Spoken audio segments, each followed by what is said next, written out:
With a flash of green light, the legendary hero's sword is finally complete. A voiceover marvels at its creation, confirming that the magnificent weapon is ready. Sepia appears, a young warrior with short brown hair who does not seem very impressed. She brings a hand to her forehead in disbelief and scolds someone for talking nonsense, thinking the sword doesn't look very different from the others. Sepia begins to explain the sword's uniqueness. It is forged from the legendary metal orichalcum, a bright green crystal that grants it absolute durability, making it impossible to break. Enthusiastically, Sepia spreads her arms and describes its powers. It is light as a feather for the one who wields it, but each strike hits the victim with 10 times the wielder's strength. In addition, it is imbued with a curse that nullifies any recovery ability. Sepia adds that there are many other amazing features, but she prefers not to mention them. With a mischievous smile, she covers her mouth and builds anticipation about the identity of the person who forged such an incredible weapon. And the creator is none other than her childhood friend, Bill Bark. The scene shows a crowd cheering them on, while Sepia pats a shy Bill on the back. Bill Bark, a blond young man with freckles, blushes, and stammers, overwhelmed.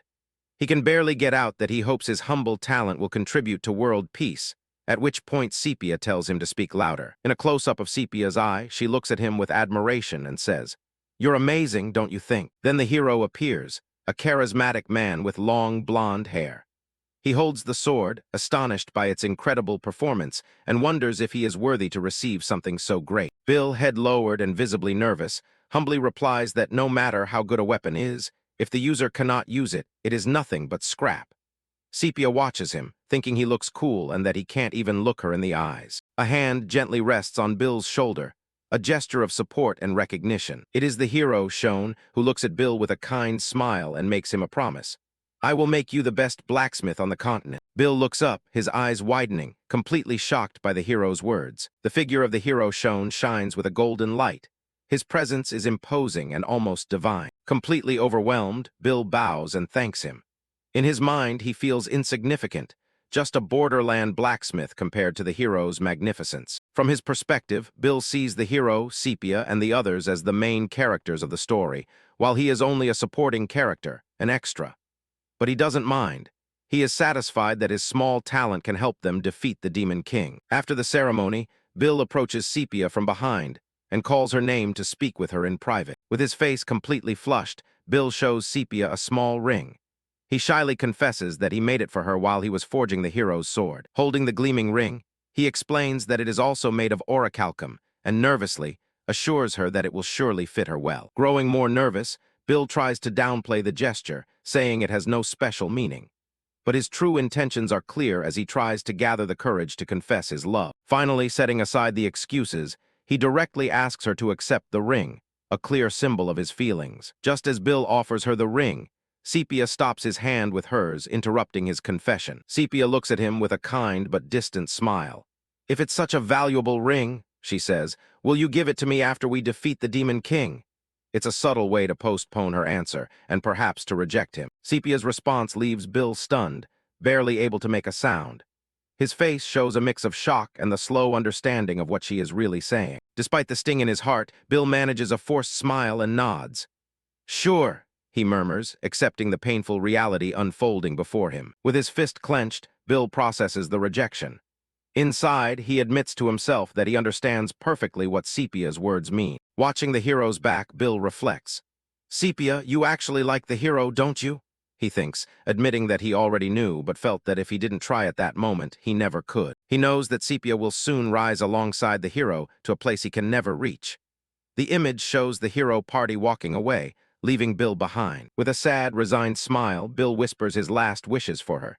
"Sepia, please," with the hero. As the silhouettes of the hero's party fade away, Bill's final thought is a sincere wish from afar.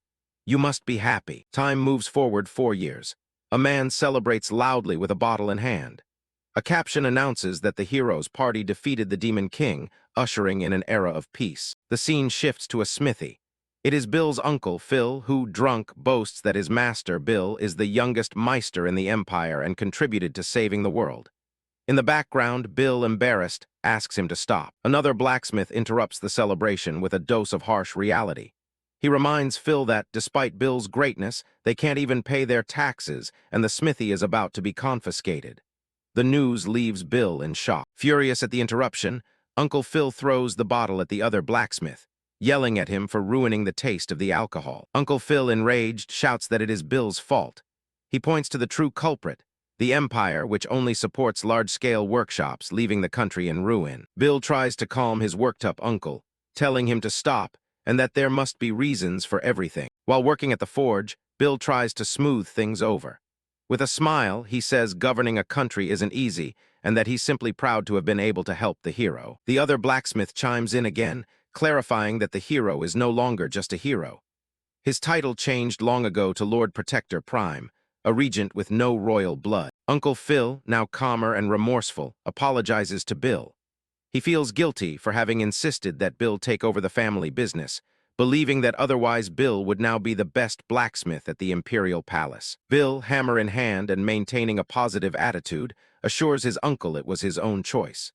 He tells him not to worry, promising that he will earn the money they need somehow. Changing the subject, Bill suggests they turn off the lights since curfew time is approaching.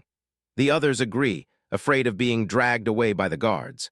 A note clarifies that the curfew was imposed by the former hero, Oliver Prime. Night falls over the smithy. The lights go out and the workshop falls silent, closing for the day. The next day, Bill walks along the city's cobblestone streets with his tool case, heading to work. As he walks, Bill thinks optimistically. Starting a home repair service was a good idea, and he believes that if things keep going like this, he'll be able to pay the back taxes that same month. However, his thoughts are interrupted by shouts of guarantee. The shouts come from a large crowd of enraged citizens. They are protesting in the streets, loudly demanding that their rights as merchants be guaranteed. Unaware of the situation, Bill approaches a passerby and asks what is happening. The man explains the cause of the chaos. The empire has declared it will only trade with large-scale guilds, which has caused widespread discontent in the country. The empire seems not to know how to respond to the situation. Just then, an imposing phalanx of imperial guards, led by a bald, bearded captain, plants itself in front of the protesters. Bill thanks the man for the information. Bill watches the scene coldly. He thinks they're idiots and that protesting like that won't change the country, considering it a completely unproductive action. In his mind, Bill criticizes them for not fearing the authorities and not valuing their lives. He wonders what will happen to the families they leave behind if they're captured. Among the shouting crowd, his own Uncle Phil can be seen. Bill walks away from the protesting crowd, thinking with disdain, "Pathetic, even though it has nothing to do with me." As the shouts of guarantee continue in the background, Bill stops and looks back, watching the demonstration with an indifferent expression. Suddenly, his expression changes. Something in the crowd has caught his attention, and his eyes widen in surprise. Among the protesters, he sees a familiar face. It is his Uncle Phil, shouting at the top of his lungs for merchants' rights. Bill can't believe what he's seeing. Panic grips Bill. His blood runs cold as he desperately asks himself, why is Uncle there? In the midst of the chaos, Uncle Phil notices Bill's presence and looks at him, surprised to see him there. The Imperial Guard captain roars, justifying his actions. Because of the citizens' failure to comply with the behavioral guidelines and following the Lord Protector's instructions. With his fist raised, the captain declares martial law and orders his troops. Soldiers, prepare your spears. A wall of sharp, deadly spear points appears before the crowd, ready to strike. The order rings out in the air. Forward, present spears. The weapons lunge toward the defenseless protesters. At the command, charge, the soldiers advance mercilessly, creating a scene of mass panic and terror. The massacre begins. A guard runs a man through from behind with his spear, and blood splatters violently. The violence is indiscriminate. Another citizen is mercilessly stabbed by the Empire's guards. Chaos is absolute. People scream, beg for help, and are trampled.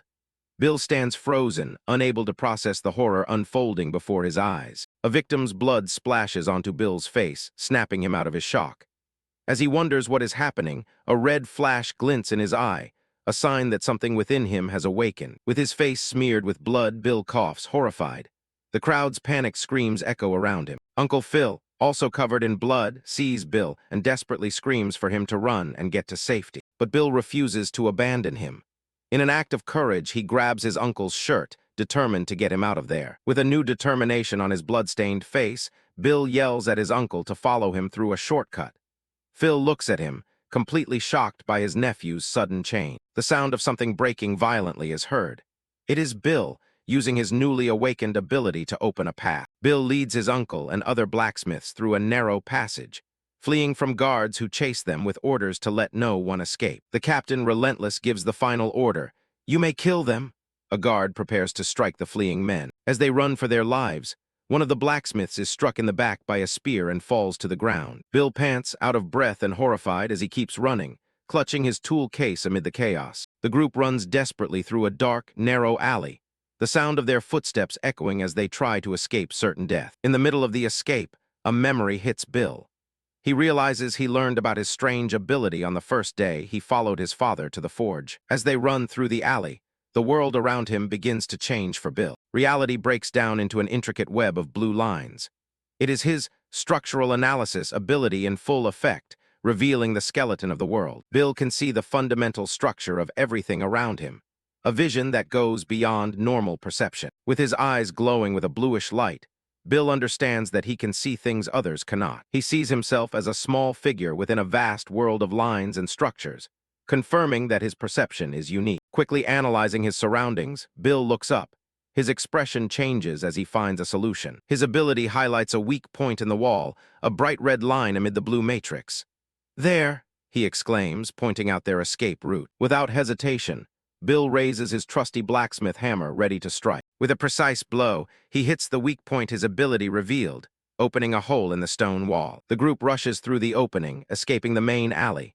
One of the blacksmiths looks back, confused by the hole's sudden appearance. The blacksmith stares at the smoking hole in the wall, not understanding how Bill could create an exit out of nowhere. Meanwhile, the guards continue their pursuit through the alley, shouting, "Catch them! Execute the traitors!" unaware their prey has vanished. From the safety of the new passage, Bill looks back with a grim, determined expression, making sure his plan works. But the escape isn't over.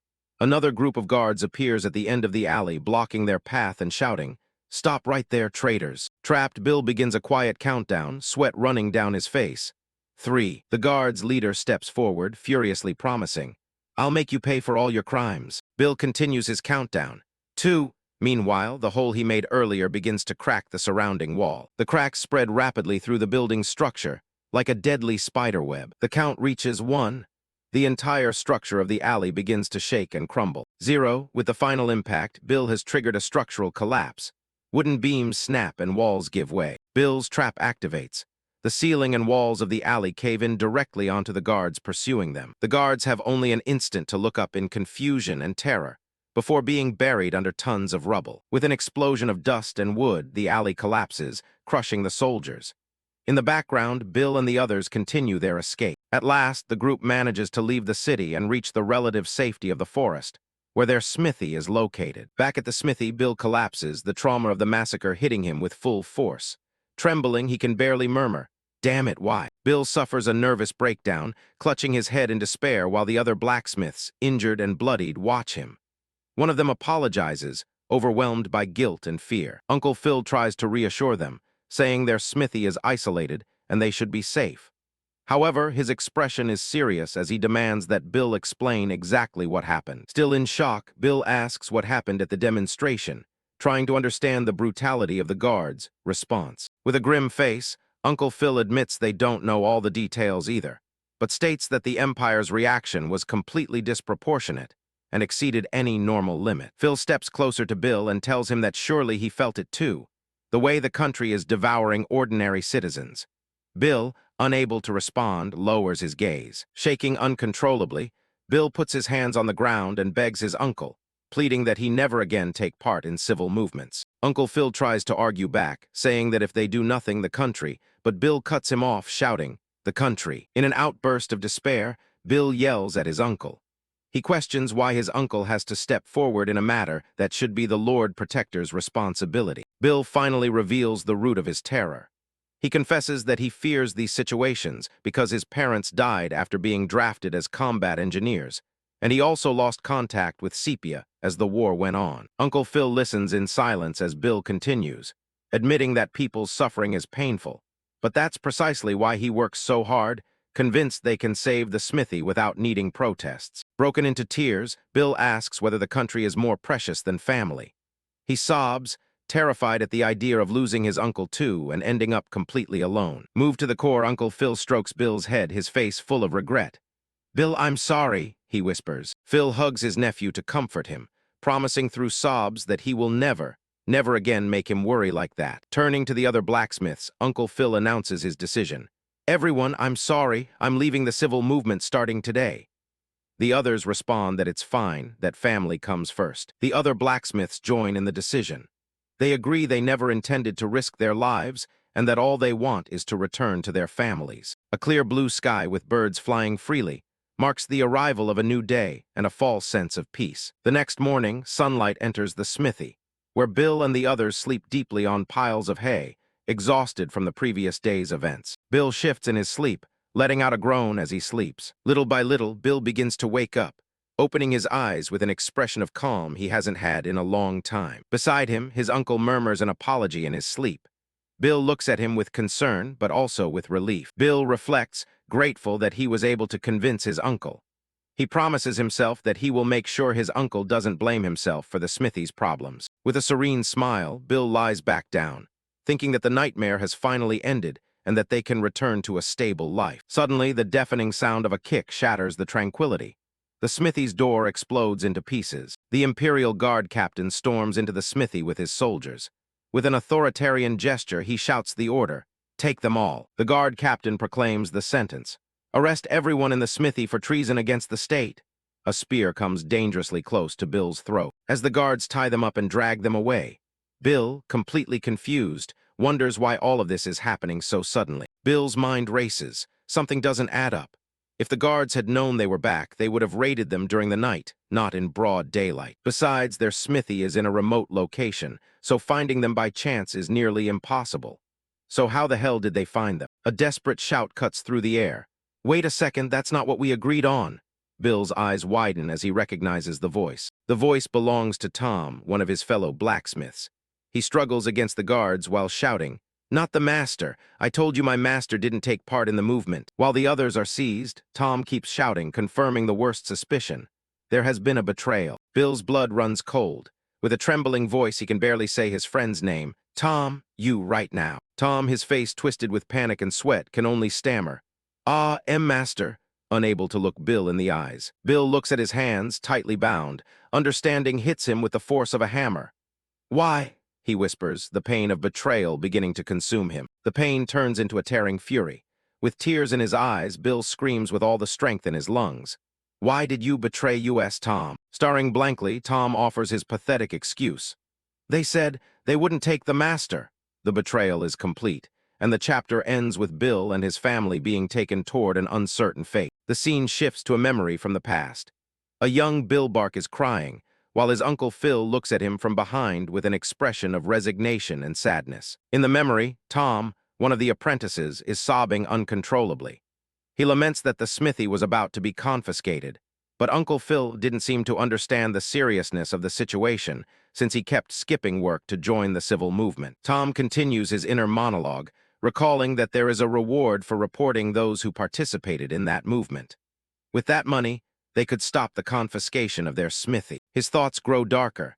Tom believes that if the slacker, referring to Uncle Phil, disappears, they could start over. The betrayal has been completed in his mind. The final image of the memory shows Tom with his back to his master, Uncle Phil, who is now tied up. With false sadness, Tom apologizes, sealing his betrayal. The sound of trumpets announces a scene change, carrying us from the bleak memory back to the present. Back in the present, Bill Bark walks down a long, carpeted corridor in a majestic throne hall. He is heading toward an imposing figure seated on the throne at the end of the path. Bill stops, visibly trembling with nerves. From the throne, a voice echoes, calling him by his full name, Sir Bill Bark, and referring to him as an old comrade. The one speaking is none other than Oliver Prime, the Lord Protector of the Voltaren Empire.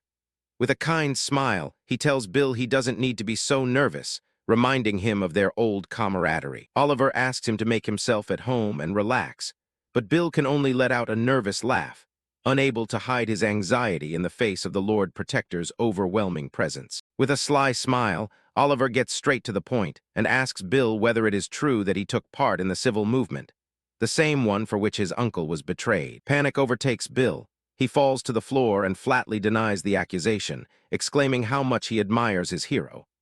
Oliver bursts into laughter, finding Bill's reaction and the nostalgic title of hero very amusing. Leaning back on his throne, Oliver remarks with playful amusement that Bill is probably the only person who still calls him hero these days. Then he reveals that it has already been proven that Bill did not participate in the civil movement, thanks to a citizen's testimony. Laughing, Oliver admits he was just playing a small prank on him. Bill exhales in relief, thinking it might have been that person from the past who testified in his favor, remembering a kind-looking man. Oliver continues, mentioning that he also heard the smithy was in danger of being seized because of taxes. He tells Bill not to worry because he himself has paid the debt. Bill is left speechless by the news. Oliver tells Bill not to refuse the favor, since it is the least he can do for the man who saved humanity. Meanwhile, the court murmurs and Bill, overwhelmed, insists that it's fine. Among the crowd, a noble asks the commander of the knights who that person is for the Lord Protector to speak to him that way. The commander, surprised, asks if he truly doesn't know. The commander begins to explain that he must have heard of the three great masters of the world. The first is the one-eyed Cyclops from the demon world. The second great master is known as the copy machine, Vulcanus, from the kingdom of Abaline. And the third and last master, belonging to the Voltaren Empire, is the legendary Midas, the Golden Hand. The commander reveals the shocking truth. Among the three, the best is undoubtedly Midas, the Golden Hand, the one who created the sword that defeated the Demon King. And Sir Bill Bark is that very Midas. The Count is skeptical, arguing that there are more than 20 masters in his kingdom alone. The commander laughs, saying that's just the Lord Protector boasting about his national power. The commander adds that Sir Bill Bark himself is simply too shy to stand out, but those who truly know are aware that Midas is the best of them all. Meanwhile, unaware of the whispers and praise, Bill remains frozen with nerves, hesitating. Finally, gathering all his courage to break the tension, Bill looks up. Addressing Oliver as hero, he timidly asks if he could ask him a question. With a satisfied smile, Oliver Prime encourages Bill to ask, assuring him that of course it is possible. Bill, trembling from head to toe, stammers as he tries to ask about someone's whereabouts. He can barely get out the name C. At last, he manages to say that he lost contact with Sepia. Hearing the name, Oliver's hand resting on the throne tightens in an almost imperceptible gesture. Hiding his reaction, Oliver answers with chilling calm. He tells Bill that Sepia is currently on a mission, but she will finish it soon, and then he will send her to Bill's smithy. Joy floods Bill, who thanks the hero profusely, completely unaware of the deception. From his throne, Oliver downplays it, reminding him of their supposed friendship. Bill, still nervously fidgeting with his hands, says he has one last request for the hero. With great shyness and a bit of embarrassment, he asks whether, by any chance, he could return home together with his uncle. Oliver's expression changes drastically. His face darkens and he throws out an icy question. And what if the situation is already beyond any help? Bill is petrified, unable to believe what he just heard. Stammering, he asks what Oliver means by beyond any help. Suddenly, Oliver bursts into exaggerated laughter, assuring him it's all a joke and that imperial jokes tend to be a bit eccentric. Bill is left in shock, wondering if it really was a joke, while the rest of the court roars with laughter along with their Lord Protector. Oliver covers his face, feigning regret. He says he was only joking because he had something regrettable to say, but seeing Bill's expression, he thinks he made a mistake. Then Oliver reveals a half-truth. Bill's innocence was proven, but his uncle was not. He argues that granting special favors at the level of running a country is harder than it seems, and Bill, resigned, seems to accept it. With false compassion, Oliver apologizes and tells him he will try to pay attention to the matter, but suggests that for today, Bill should simply go home. Completely manipulated, Bill thanks him for his concern.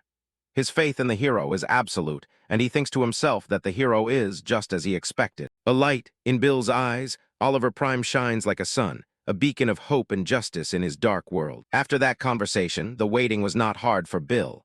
Filled with renewed hope, he returned to his smithy and threw himself into work with fervor. In his workshop, he found an apology letter and a small bag of money left by Tom, who had disappeared. Although it saddened him a little, he didn't think much of it. It was fine, because now he had a reason to move forward. With a determined smile, he told himself he had to work hard to make Uncle Phil and Sepia happy when they returned. Driven by the hero's false promise, Bill worked without rest. Every day felt too short as he prepared equipment for Sepia and wine for Uncle Phil. Thus, as the days passed, His hope turned into a feverish obsession, reflected in a manic smile as he wondered how much time had gone by. Suddenly, knocks echo at the wooden door. A formal voice from outside asks for Mr. Bill Bark. The visitors announce themselves. They have come from the Imperial Palace. Bill's face lights up with surprise and anticipation. The Imperial Palace. Without hesitating for a second, Bill shouts that he's coming and runs to the door at full speed, his heart pounding with excitement. A smile of pure happiness lights up his face as he runs. He thinks of how long he has waited for this moment, convinced that on the other side of the door are news of Sepia's and his uncle's return. As he runs, his mind soars, imagining the joyful reunion. He thinks of Sepia and Uncle Phil, calling them by name in his daydream. In his fantasy, he tells them they must have missed home-cooked food, asks Sepia if her equipment is okay, and tells Uncle Phil that even though he always scolded him for drinking, this time he got him some really good liquor. Imagining their return, he flings the door open with a radiant smile and shouts at the top of his lungs, "Welcome back." But when he opens the door, the cheerful greeting dies on his lips. Outside, there is no one, only silence and two wooden coffins cruelly placed on the ground. Shock gives way to a nightmare vision. He sees Sepia sitting atop one of the coffins, surrounded by blue butterflies, greeting him with a vague, ethereal gesture. In his hallucination, Sepia's face looks empty, lifeless, as he whispers her name in disbelief. His gaze shifts to the second coffin, marked with a cross. "Uncle Phil," he murmurs as the horrible truth begins to take shape. That day, his entire world collapsed. An image of pure terror and anguish represents the total collapse of his sanity and his happiness. The vision continues. Bill asks the image of Sepia what happened to her legs, noticing her strange, broken posture atop the coffin. Sepia's apparition only lets out a choked groan, as if trying to reach one last butterfly before losing her balance. Her body slumps forward, falling lifelessly off the coffin to the ground with a dull thud. The camera focuses on Bill's face. The manic joy has been replaced by absolute emptiness. His eyes are dead, fixed on the horrific scene, unable to process reality. Walking like an automaton, he wonders if he is dreaming. The vision of Sepia on the ground answers him with a confused, "Huh." Reality sets in. Ignoring the first coffin, he approaches his uncle's and with trembling hands begins to open the heavy wooden lid. Inside lies Uncle Phil's lifeless body. Tears well in Bill's eyes as he trembles and asks him, "Uncle, what are you doing here?" In his shock, he speaks to the corpse, telling him he even bought the good alcohol he loved so much, asking if he knows how much it cost. His denial breaks, and he starts to laugh. A hollow, shattered, chilling laugh as his body shakes uncontrollably. The laughter turns into a wrenching scream of pure agony that tears through the silence. "A-A-A-A-G-H," he screams, asking again and again, "Why?" He clutches his head, sunk into absolute despair, screaming, "Why are they doing this?" and begging them to wake up. He drops to his knees, pounding the ground in a whirl of pain and pleas. A man destroyed by the loss of everything he loved. Unbearable pain, as if his flesh and soul were being torn away piece by piece, consumes him completely. In the midst of his suffering, Oliver's lying words echo in his mind. "She's on a mission, I'll send her to your smithy." That memory, that cruel lie pointed the direction of his anger. His face, drenched in tears, twists into a mask of pure hatred. He also remembers Oliver's false apology, his condescending tone when telling him to go home. Every word was a poisoned dagger, and so the destination of his resentment was sealed. The cold, impassive face of Oliver Prime became the sole target of his existence. Pain and rage mingle in a silent scream. Bill realizes it was Oliver himself who showed him the path to his own destruction. His mind returns to that fateful day at the palace. Just as he was leaving, Oliver stopped him. "Wait, Sir Bill Bark." From his throne, with a smile that now seems grotesque, Oliver told him to take something before he left. He handed him a golden plaque, explaining that it was proof he was his guest, and that if he ever needed anything, he could come by at any time. The key to his vengeance, handed to him by his own executioner. He even joked that Bill could sell it at the market, since it was pure gold. At the time, Bill, embarrassed, could only say he could never do such a thing. Holding the plaque with gratitude, the naive Bill promised the hero that even though he still had far to go, one day he would definitely repay the favor. The irony was devastating. Back in the present, rain pours down on the Imperial Palace. Bill has returned, but he is no longer the man who left. A guard examines the golden plaque and confirms its authenticity. "It is certainly the Lord Protector's golden plaque," he says, then asks Bill what the purpose of his visit is. Under the unceasing rain, with a tool case in hand and a chilling smile, Bill answers, I came to perform maintenance on the Lord Protector's sword. The guard, suspecting nothing, says he will inform his superiors and asks Bill to wait a moment. Bill, with terrifying calm, simply thanks him. As he waits, Bill grips the handle of his case tightly, his knuckles white from the pressure. His mind is a whirl of calculations and hate. His inner monologue begins.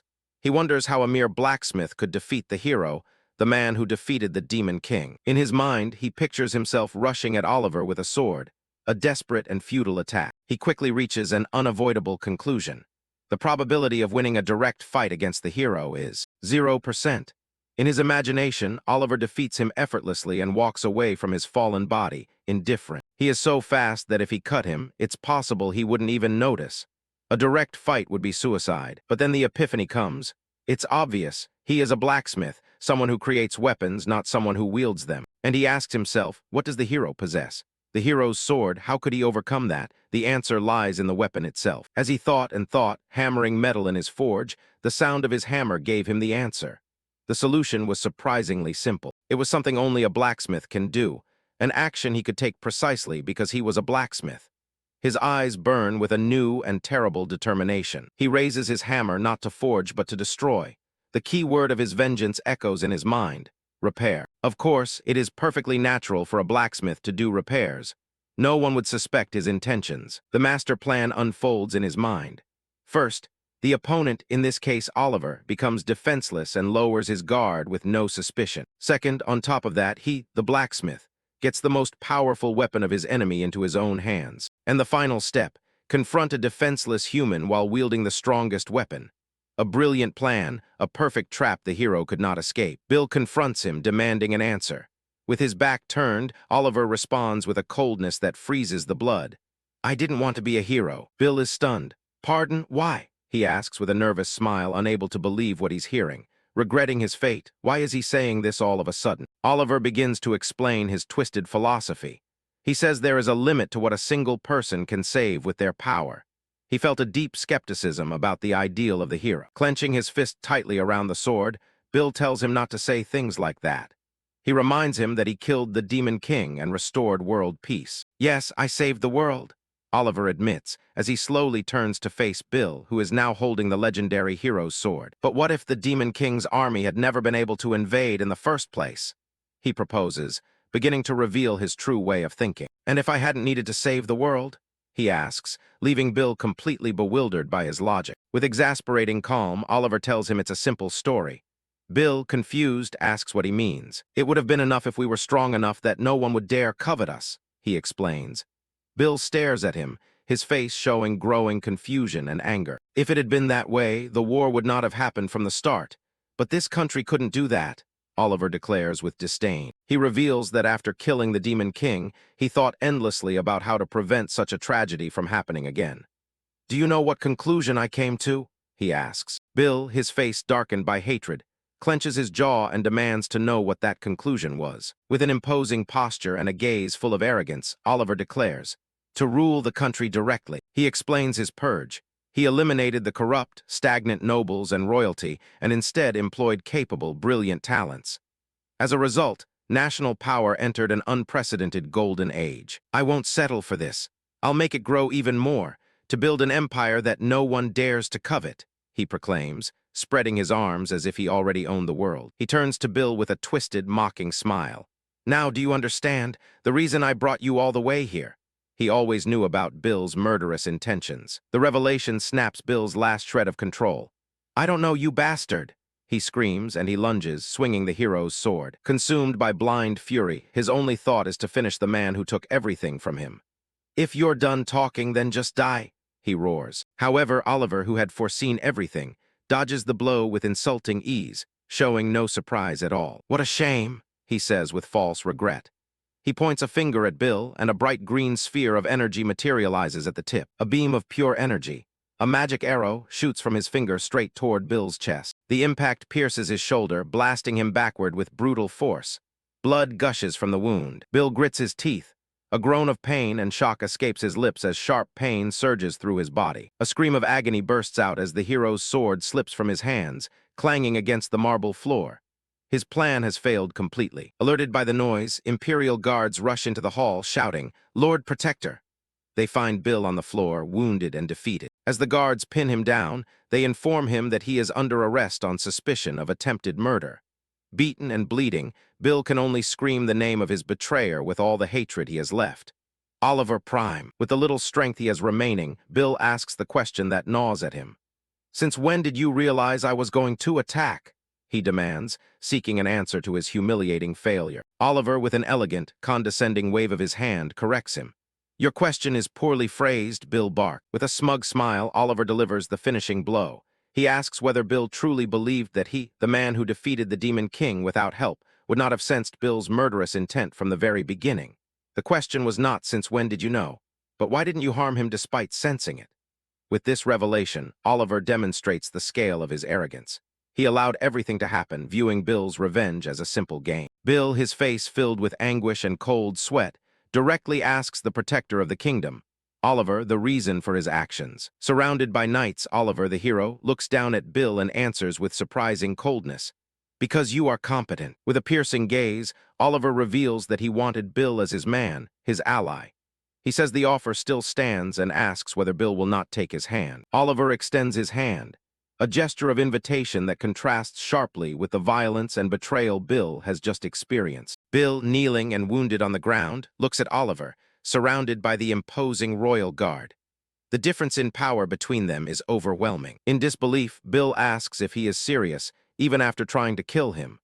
But then, having regained his composure, he decides he will answer after asking one more question. Oliver finds it interesting that Bill would make a counterproposal in such a situation.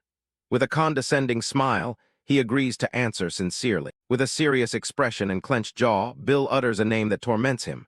"Sepia." Bill's question echoes through the hall. "Why did Sepia end up like that?" Oliver looks up, his expression becoming unreadable for a moment. Oliver repeats Sepia's name, and with a nostalgic smile, admits that she too was competent.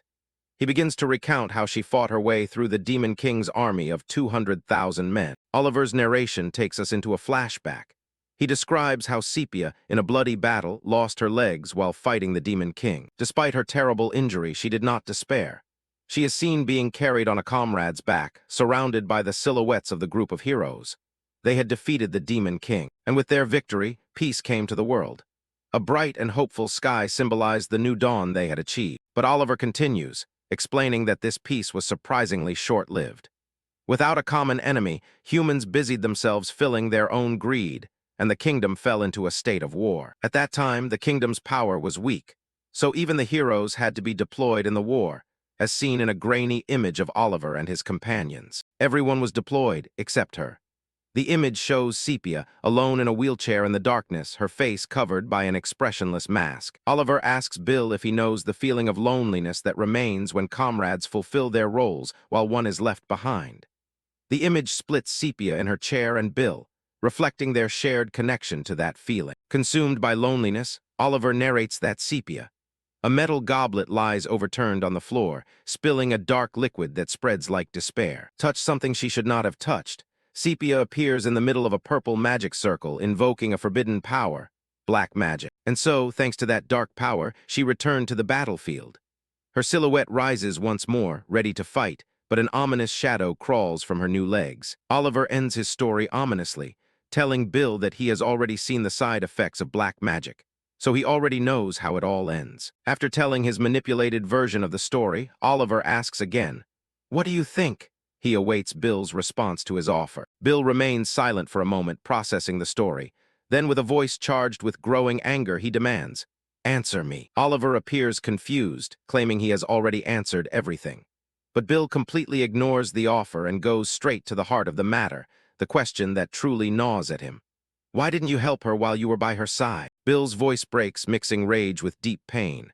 He shouts at Oliver, reminding him of their bond. "Sepia was your comrade. How could you let her end up like that?" Why?" With tears in his eyes, Bill desperately yells at Oliver. "Why did you let her bear the pain alone? She lost her legs while fighting at your side." Bill's accusation continues, full of anguish. "You are the Lord Protector. You have power and ability. You could have helped Sepia. But why?" In Bill's mind, memories of Sepia swirl, her running, himself, and the group of heroes. Her name is a choked cry of pain and loss. As the guards restrain him, Bill can only whisper, "She must have needed you." Oliver watches the scene with chilling detachment. Oliver's response is a simple, cold, "So what?" Disbelief and horror are reflected in Bill's eyes at such indifference. Oliver turns away, offended. "Are you trying to say that's my responsibility?" he asks disdainfully. "With what standing do you dare question me?" His anger rises as he shouts at Bill. "If you were so worried about Sepia, why didn't you go to the battlefield yourself? What did you do while I was saving the world?" Pointing at the hero's sword that Bill forged, Oliver accuses him. "While you simply enjoyed the safety I created. All you did was hide in a workshop making a single sword, isn't that right?" Oliver's fury fully explodes. "And yet you dare to argue about responsibility with me, Bill Bach." With an icy gaze full of contempt, Oliver utters a single word that resonates with venom.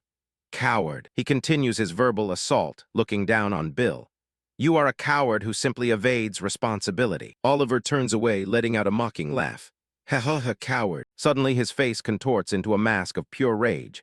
His eyes shine with madness as he shouts, "Evading responsibility." In a blinding motion, the hero's sword traces an arc of deadly light.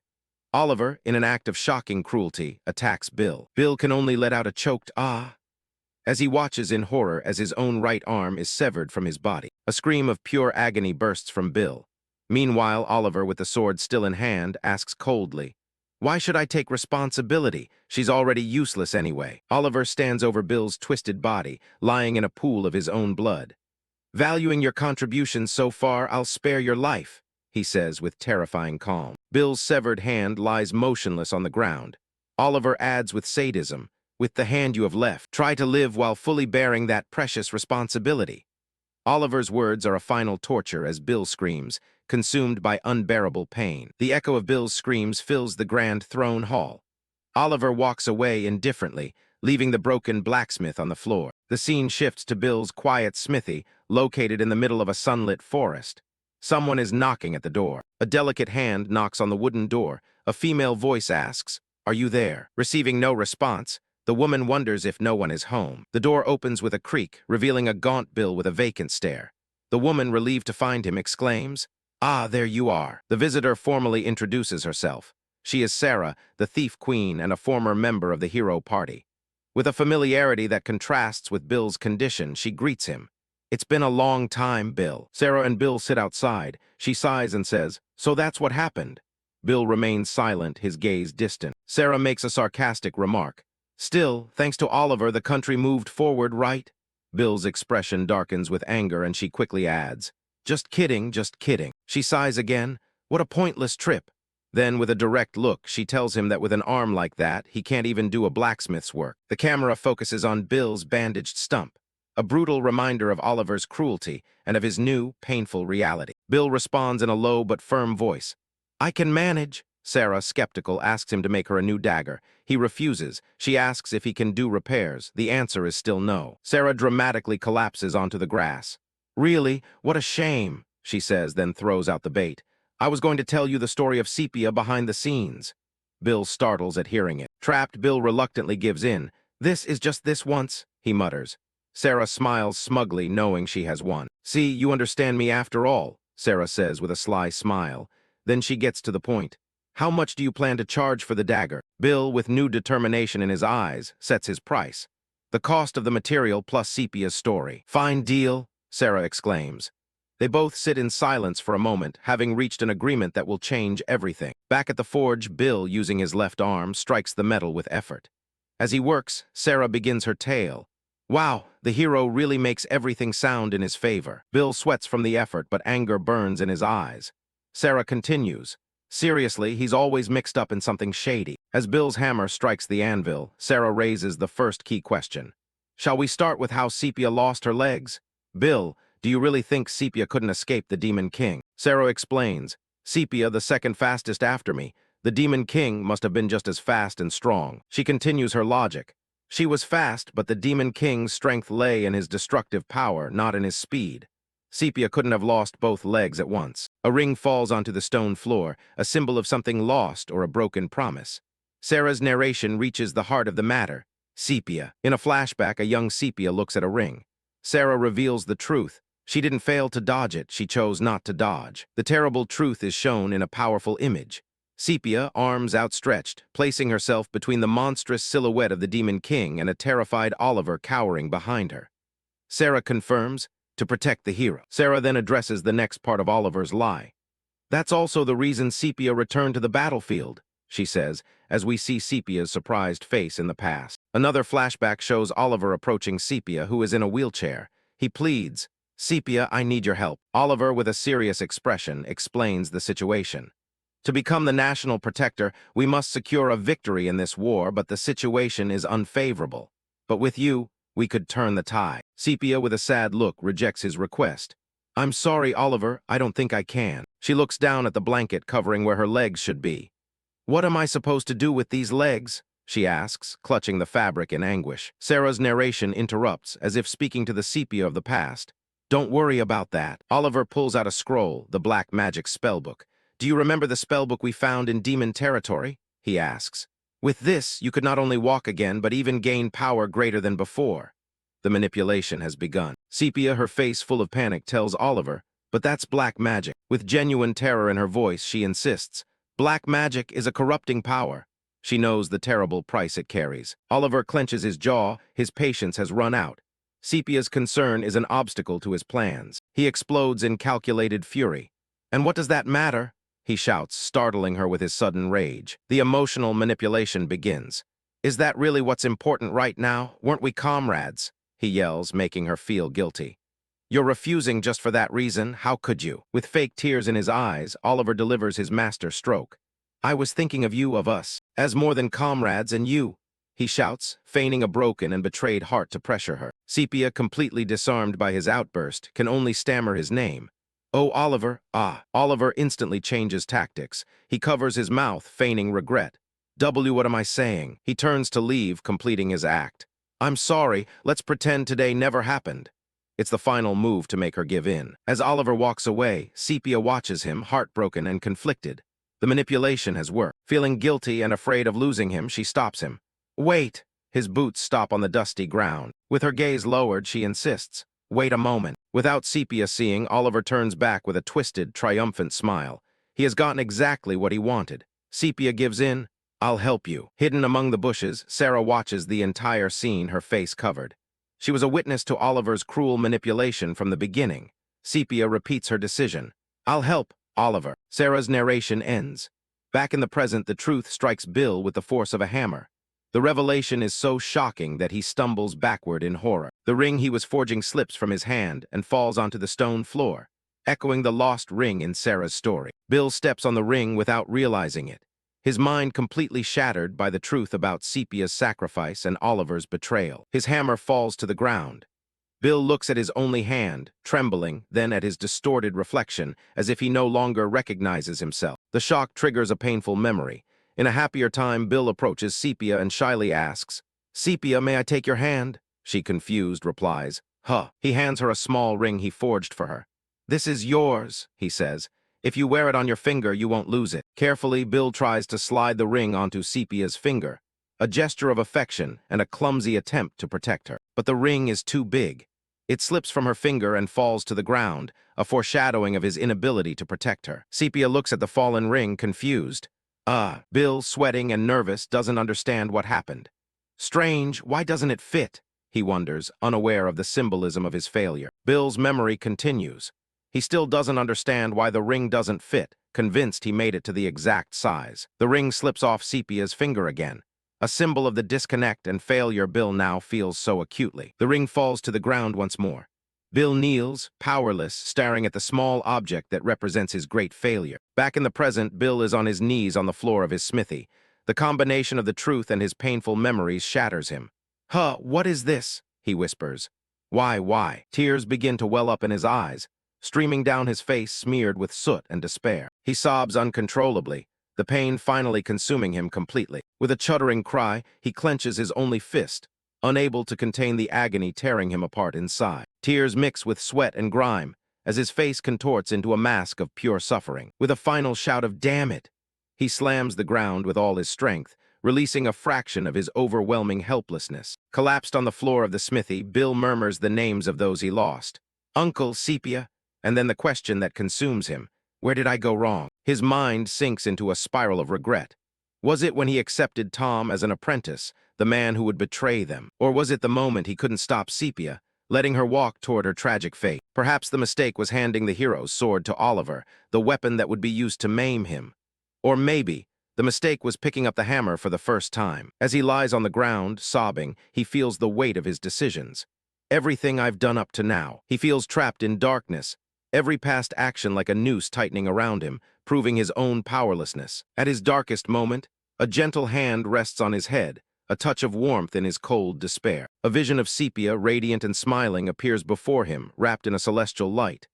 He sighs. He looks up, incredulous. Sepia, he whispers as the vision gently caresses his cheek. With tears still in his eyes, he realizes what is happening. Are you really trying to comfort me? He thinks, feeling he doesn't deserve her compassion after everything that happened after her sacrifice. With a voice broken by guilt, he tells the vision, I haven't done anything for you. And in that painful admission, something within him changes. Standing up, his expression hardens. Despair transforms into a resolve as cold as steel. With his left hand, he firmly grips the blacksmith's hammer he had dropped. His only tool, now his only weapon. He raises the hammer to the sky, a silent oath. In his eyes burns a new fire, the fire of vengeance. I promise you, Sepia. With a battle cry, he strikes the anvil with all his might. Sparks fly, forging a new purpose. No matter what happens, with clenched teeth and eyes blazing with determination, Bill completes the arc of his hammer, pouring all his pain, his rage, and his new resolve into this single, powerful blow. The hammer strikes the glowing metal, and in an explosion of sparks and light, Bill's promise resounds with terrifying finality. His vow is sealed. His vengeance has been forged. Inside Bill, a powerful determination erupts, solidifying his resolve. I'll do it, he thinks to himself. A man in a blue cloak walks away after finishing his business with Bill, who watches him leave. The man asks if he can pick up the dagger in a week. An elven-looking woman with dark hair, named Sella, appears before Bill. With a guilty expression, she confesses that she feels responsible for not being able to stop Oliver from using Sepia. Bill listens in silence, with a serious gaze and a heavy heart upon hearing Sepia's name. Turning away, Sella offers her help, asking him to contact her if he needs anything. As Sella walks away, she tells Bill that just this once she will help him, leaving Bill sitting on the grass, processing the conversation. Suddenly, a powerful burst of energy emanates from Bill. His new mechanical arm shines with power as he clenches his fist, vowing to avenge Sepia no matter what. Meanwhile, a group of students runs across a field, heading toward a new mission. An imposing-looking instructor with marks on his face shouts at them, asking a student named Hans to brief him on the mission. Hans, a brown-haired young man, reports with a smile that the villagers have reported explosions nearby, and their job is to investigate the cause. Hans speculates it could be illegal weapons research or some other criminal activity. The instructor praises him for his good analysis. However, the instructor warns them to remember they are only students and should focus on the search instead of starting unnecessary fights. Yes, sir, the students respond in unison, running with determination. The group arrives at the explosion site, a forest clearing with shattered trees. One of the students, a young woman named Lynn with her hair tied into two buns, examines a trunk, nodding there is no smell of gunpowder, but that a mage's involvement cannot be ruled out. Another student, Pyron, a spiky-haired young man with a headband, analyzes the ashes and deduces that the explosion was recent, and that the culprit cannot be far away. Lynn wonders if the culprit could have used a mount or teleportation magic to escape. Hans dismisses the idea, reasoning that the place is too close to the village. If the culprit had a fast travel method, they would have detonated the explosion farther away to avoid being heard. The instructor congratulates Hans, Lynn, and Pyron on their excellent analysis of the situation. The instructor concludes that, although they still don't have many clues, their target likely does not have a fast means of transportation. He smiles wickedly as he realizes something. From a distance, through the trees, the instructor and his team observe the clearing, searching for their suspect. In the field, Bill clumsily practices with a sword, showing his inexperience in combat. He holds the sword awkwardly, wondering aloud if he is doing it right. His stance and grip confirm he is a complete novice with the blade. Despite his lack of skill, Bill keeps practicing his motions, the air whistling as he swings the sword, completely unaware he is being watched from the forest's shadows. Bill stops, panting from the effort. From the trees, a voice mocks him, asking if he is nothing more than a beginner swordsman. Bill looks up and sees the group of students perched on the branches, looking down at him. One of them expresses disappointment, since he expected to find a mage. With disdain, Hans comments that at best, Bill's fighting skills resemble those of a low-level bandit. Lin smiles confidently and suggests there is no need for all three of them to attack at once, clearly underestimating Bill. Pyron, with his usual seriousness, simply nods, showing his agreement. Hans, still in the tree, asks his instructor if the mission has changed from a simple investigation to the arrest of a criminal. The instructor replies with a knowing smile, saying it is too early to call him a criminal, unless he is a wanted man. He pulls a WANTED poster from his folder and announces that he found him. The poster shows a portrait of Bill and identifies him as Criminal Bill Bach. As the instructor reads the poster's details, occupation, blacksmith, and under protection inside the village, Bill remains silent, wondering why there are so many additional notes about the charges. The instructor's expression shifts to shock and disbelief as he reads the main charge: attempted assassination of the Lord Protector. With a shout that echoes through the whole forest, the instructor calls his team to attention. Group A, attention. Pointing, the instructor orders them, saying the man before them is the criminal Bill Bach. He tells them that according to the notes they should try to capture him alive, but his tone suggests a hidden order, asking if they understand what he means. The students answer yes. Pyron, understanding the double meaning, mutters to himself. When the professor says it's better to capture him alive, Hans finishes the sentence with a malicious smile, clarifying the true meaning. It means it's fine to kill him if necessary. Lin readies herself for battle with a sadistic smile. She wonders if Bill is really strong enough to have tried to kill the Lord Protector. Hans declares they will attack all three together from the start. Immediately, the three students launch an assault on Bill. In a coordinated, lightning-fast attack, the students strike Bill simultaneously, giving him not even the slightest chance to defend himself. Bill falls to the ground, shocked and aching from the sudden, brutal impact. Hans, standing over Bill, expresses confusion and disappointment. Why is he so weak? Is he really the one who tried to assassinate someone? Lin and Pyron discuss the situation. Lin speculates that maybe Bill is just an informant. Pyron agrees, adding that otherwise it wouldn't be possible for him to be unable to defend himself at all. Hans pauses for a moment, evaluating Bill's pathetic performance. With a contemptuous gesture, Hans steps closer to Bill, who lies on the ground, and says, "Here." Hans tosses the sword to Bill and orders him to pick it up. He says an ending this boring doesn't satisfy him and taunts him. "If you're a swordsman, then at least die like one." With an arrogant grin, Hans introduces himself as the next hero candidate and declares that this act of letting Bill die with a sword in his hand is his kindness. A drop of cold sweat runs down Bill's temple as he watches his opponent, cornered and humiliated. With difficulty, Bill picks up the sword from the ground and warns Hans not to get the wrong idea. Taking a fighting stance, Bill says that since they appeared out of nowhere and attacked without a word, talking won't solve anything. Hans smiles arrogantly, ready to teach Bill a lesson. "Watch, a sword is, for measuring the distance between you and your opponent like this," Hans says as he demonstrates a basic move, showing his superiority. Hans moves with a fluidity and speed Bill cannot match, circling him effortlessly. Hans's speed is such that it creates afterimages, completely confusing an overwhelmed Bill. In an instant, Hans closes the distance, preparing to strike. With blinding speed, Hans thrusts straight at Bill's face, shouting. In a single blow, the tip of Hans's sword grazes Bill's cheek, and Bill is left in shock, unable to react. "I couldn't even see it," he thinks. With an expression of ecstasy, Hans shouts that he must keep the flow of battle going without stopping. Hans unleashes a flurry of blows, yelling like this, while Bill barely manages to block the fierce assault. Hans shatters Bill's defense with a brutal kick, throwing him completely off balance. Continuing his sadistic lesson, Hans shouts, "You connect the moves," as he beats Bill mercilessly. Bill can barely gasp for air as Hans grabs him by the collar, leaving him completely at his mercy. With one final motion, Hans violently hurls Bill to the ground. Bill lies on the ground, defeated and breathless. Hans complains out loud, what a boring fight." Hans's shadowy figure looms over Bill. "How are you going to make up for the time you've wasted?" he asks in a threatening voice. From a distance, the instructor watches the scene. Although he had eagerly anticipated this mission, he feels that something doesn't fit. He recalls the mission's objective: to investigate the sounds of explosions heard outside the village. He reviews the evidence.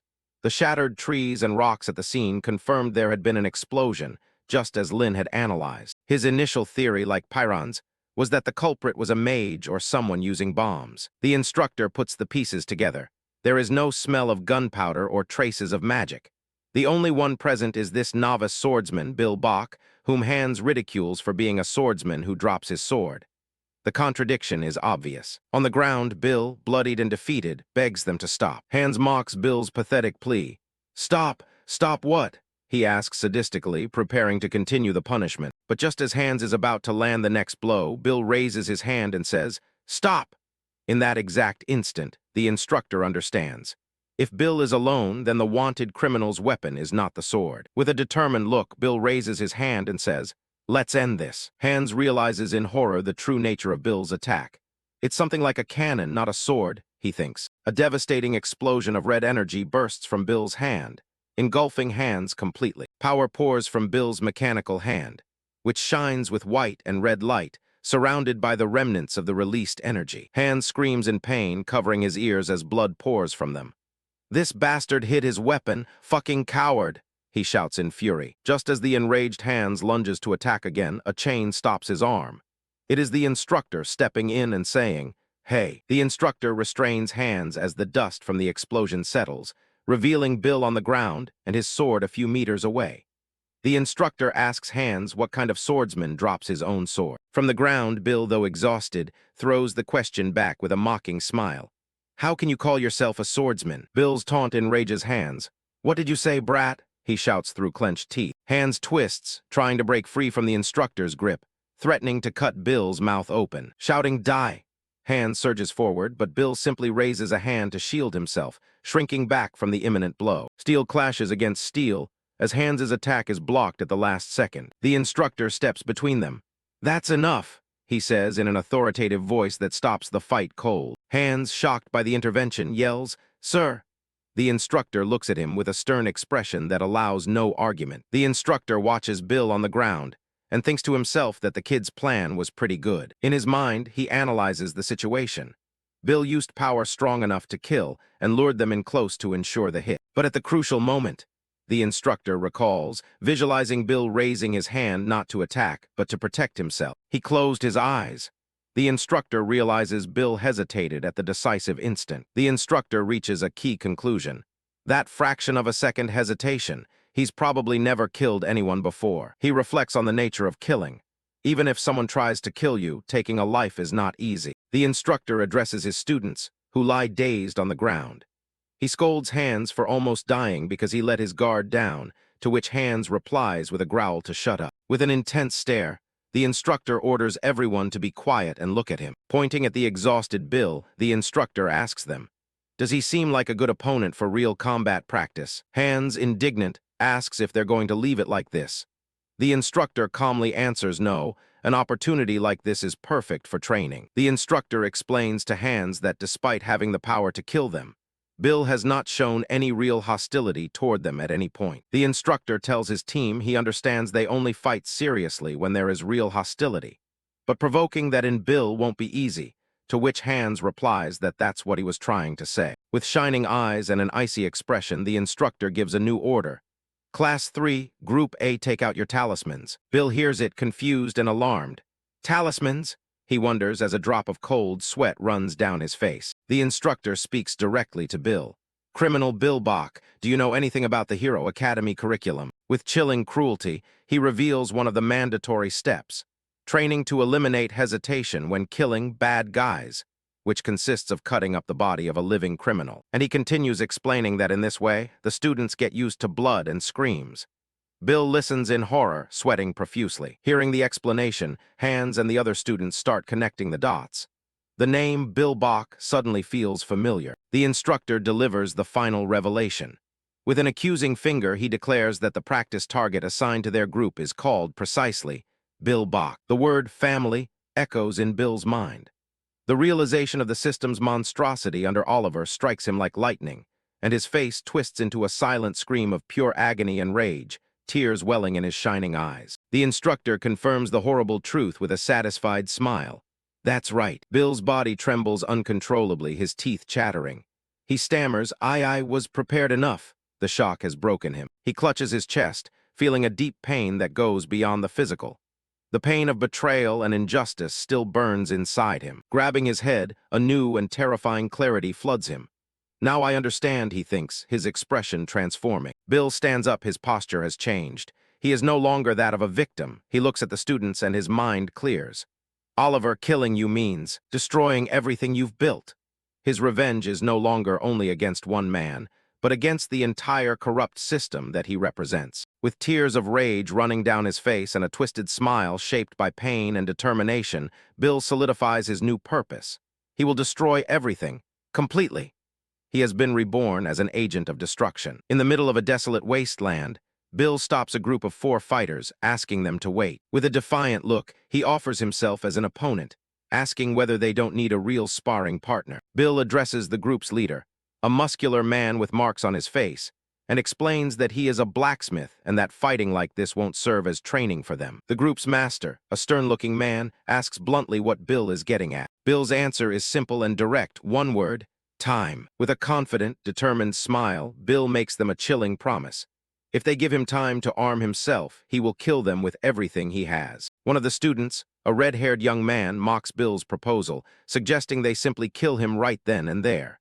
Beside him, a young female fighter looks surprised. The master considers the offer, but suspects Bill might be trying to buy time to escape. Bill, offended by the insinuation, slips his hand into his pocket as if to pull something out. A flashback reveals that Bill is already injured, blood staining his shoulder from an earlier encounter. The red-haired student smiles maliciously, asking Bill if he isn't leaving, clearly enjoying the situation. After a moment of deliberation, the master clenches his fist and accepts Bill's deal. The master asks Bill how much time he needs to prepare. Bill replies that 1 hour will be enough. The master tells him to go while his students watch. As Bill walks away, the master warns him sternly, "Don't be late, understood?" As a guarantee, the master has cut off one of Bill's fingers. Holding it up, he tells his students he'll feed it to the pigs, while Bill watches with a grim expression. The master tosses the severed finger into the air and catches it, confirming the cruel guarantee of their agreement. Time passes and the group rests. The red-haired student boasts, convinced that Bill has run away like a coward. The group's fighter, Lynn, complains to her master about the situation, but he simply tells her to wait and see. Visibly bored by the wait, Lynn yawns and stretches lazily. Suddenly, a hand encased in metal armor appears from above, reaching straight toward Lynn. The armored figure grabs Lynn by the arm, and in that instant, a blinding light and an energy explosion erupt across the scene. The blast is massive, kicking up a huge cloud of dust and debris, showcasing the devastating power of the surprise attack. A close-up reveals Bill's new, powerful gauntlet, clenching into a fist as the mechanism of his trap fully activates. The chained artifact snaps shut around Lynn, who screams in terror as she is immobilized. Bill's revenge has just begun. Bill, now completely covered in his imposing armor, retracts the chain mechanism he used to capture Lynn. Through his helmet visor, his eye glows an intense blue as he makes a chilling calculation.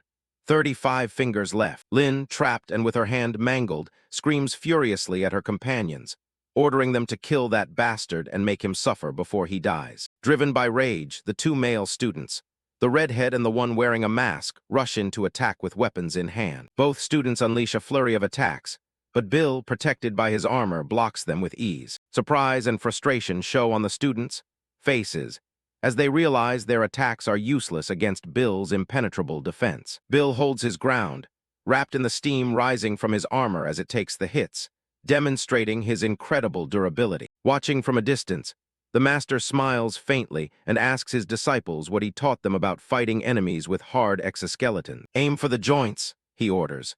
The red-haired student confirms he understands, and they prepare a coordinated attack. Following their master's order, the 2 youths focus their swords and daggers on the armor's joints. Their strategy relies on a known weak point.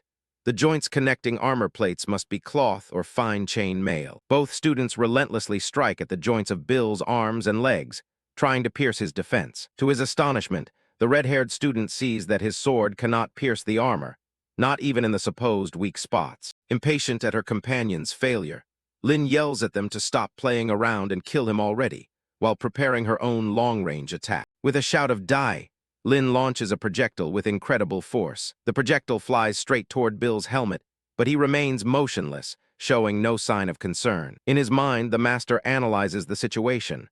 Too soft, he thinks as he observes Bill's strategy. He recalls Bill's first attack, Despite having the chance, he only struck Lin's hands instead of her head. The image of the girl's bloody, pixelated hand shows Bill's restraint. The master calls Bill a fool for holding back his blows, and reflects that, on the other hand, his own students are different. Filled with rage, Lin charges again, throwing a vicious kick while shouting, "Son of a bitch!" The master finishes his thought, recognizing that his students show no mercy, as Lin throws another lethal attack, screaming, "Die!" At last, the barrage of attacks seems to work, and Bill crashes heavily to the ground, his armor smoking from the impacts. Without wasting a second, one of the students stomps down hard on the ground right beside Bill's head. The three students surround Bill, now helpless on the ground. With contempt, Lin gives the final order, "Stomp him." Obeying, the students begin brutally and repeatedly stomping on Bill's armored body. The students stop, panting from the effort of stomping Bill. One of them wonders if they're actually doing any damage. With a malicious grin, the masked student suggests they focus on breaking the armor's joints, an idea the others accept with sadistic enthusiasm. But suddenly Bill's voice echoes from the ground, mocking them. "You call yourselves hero candidates. 3 against 1 is pretty low." The red-haired student grabs Bill's helmet and replies with disdain that a fair fight only applies when opponents are equal. Bill remains unfazed and, turning his head toward Lin, reminds her of her own words. "Didn't you say you'd kill me in the most painful way possible?" Then he addresses the masked student and throws back his excuse with sarcasm. "This is just training. Don't take it personally." With a threatening glare visible through his helmet, Bill begins to say, "You kids." In an incredibly fast move, Bill has pinned Lin to the ground and finishes his sentence. "Shouldn't hold a grudge." And with a brutal, pixelated crack, he breaks Lin's other arm, returning the pain she wanted to inflict on him. At that moment, Bill's real trap activates. Sharp spikes begin to sprout from his armor. The spikes rapidly spread across the entire surface of his exoskeleton. In an instant, Bill's armor becomes a lethal weapon, impaling the students who were stomping him. The 2 male students are blasted away, badly wounded and bleeding, while Bill rises, his silhouette now bristling with spikes. With his enemy's blood staining his armor, Bill reveals his strategy. "I anticipated the attacks on the joints." He had pretended to be defeated. Now, with the 3 students incapacitated, Bill faces the only opponent left, the master. "When are you going to step in?" he asks. Far from concerned, the master smiles smugly and beckons Bill with a finger, as if accepting the challenge. At a silent signal from their master, the 3 students, even badly injured, get back up and rush Bill once again. Bill clicks his tongue in annoyance. In response, a bright blue energy sword materializes in his hand. With surprising agility, Bill uses the new sword to effortlessly deflect the students' combined attacks. The deadly dance continues, Bill's energy blade drawing arcs of blue light as he neutralizes each strike. Bill prepares to counterattack, but stops as he realizes something strange is happening. "Damn it," he thinks, frustrated. "My sword can't reach." An invisible force seems to prevent his blade from touching the enemy. The distance between him and his opponents feels insurmountable. Doubt begins to creep in. If my sword can't even reach a student, how will I ever reach Oliver? The face of his archenemy appears in his mind, reminding him of the true magnitude of his goal. The scene shifts into Bill's mind. He sees himself without armor and realizes his impatience. "No, don't rush," he tells himself, forcing himself to regain calm. In his mind, Bill reflects using the metaphor of his craft. You can't achieve the result you want with a single hammer blow. It has to be steady hammering, once and again. Only through repetition can steel be shaped, and if you repeat it without stopping. Eventually, his sword pierces the invisible barrier and reaches his opponent. The tip of Bill's energy sword is stained red with the student's blood. Bill looks at his sword and a soft ah of understanding escapes his lips. He has found the way. It connected. A cry of triumph rings out as Bill celebrates overcoming the opponent's strange ability. The red-haired student, now identified as Hans, touches the wound on his arm and pretends it's nothing, saying it was just a lucky scratch. The masked student calls his teammates by name. "Hans, Lin, how should we finish this? Any ideas?" he asks, trying to regroup. But Bill cuts them off. "I've got an idea," he says, raising his hand. With a quick motion, Bill activates a new mechanism, firing small cube-shaped devices from his gauntlet. The cubes multiply in the air, flying in every direction. In an instant, the devices project a massive energy net that expands to cover the entire battlefield. The net drops onto the 3 students, trapping them completely, while Bill watches from outside, having turned the tables. Lin slams her fists against the net in desperation, shouting, "What is this? It won't break." Bill coldly tells them resisting is useless. "Not even an ogre's strength could break this," he states. Hans, thinking he's found a flaw, laughs. Idiot, then you can't break it either, right? He yells. With renewed confidence, Hans assures Bill that if they don't return, the Academy will send people to find them. He thinks they have the advantage and tells Bill time is on their side. His smile is pure arrogance. Bill stares at him and asks, "Did you really think I hadn't considered that?" Hans's confidence fades. As he approaches the net, Bill reveals his true plan. "Do you know why I activated the trap now? Just like you, I also needed to practice combat." Hans, terrified, begs him to stay away. "Anyway, thanks. You were a big help," Bill says.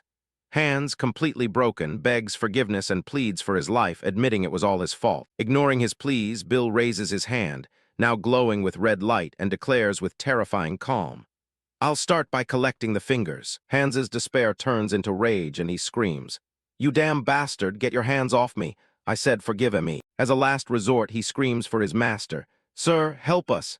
He finally understands Bill is a crazy bastard, but his screams are useless. The pixelated image shows the brutality with which Bill rips Hans's fingers off, splashing his own armor with the victim's blood. With his 3 students defeated, the master finally intervenes. He watches calmly and says a single word, "Passed." With a twisted, approving smile on his face, the master looks at Bill and confirms his judgment. "You pass, Bill Bach." The blacksmith has passed the test. The scene is a horrifying memory. A young Bill Bach and his companion, Sepia, watch helplessly from inside some kind of containment net as their comrades are mercilessly slaughtered in the forest. Terror consumes Sepia. Her blood-smeared face twists into a wrenching scream as she witnesses the carnage. A sinister voice tells Bill that he has passed the test. Sepia, horrified, cannot believe what is happening and screams at the one responsible that he is insane. Suddenly, a sword pierces Bill from behind.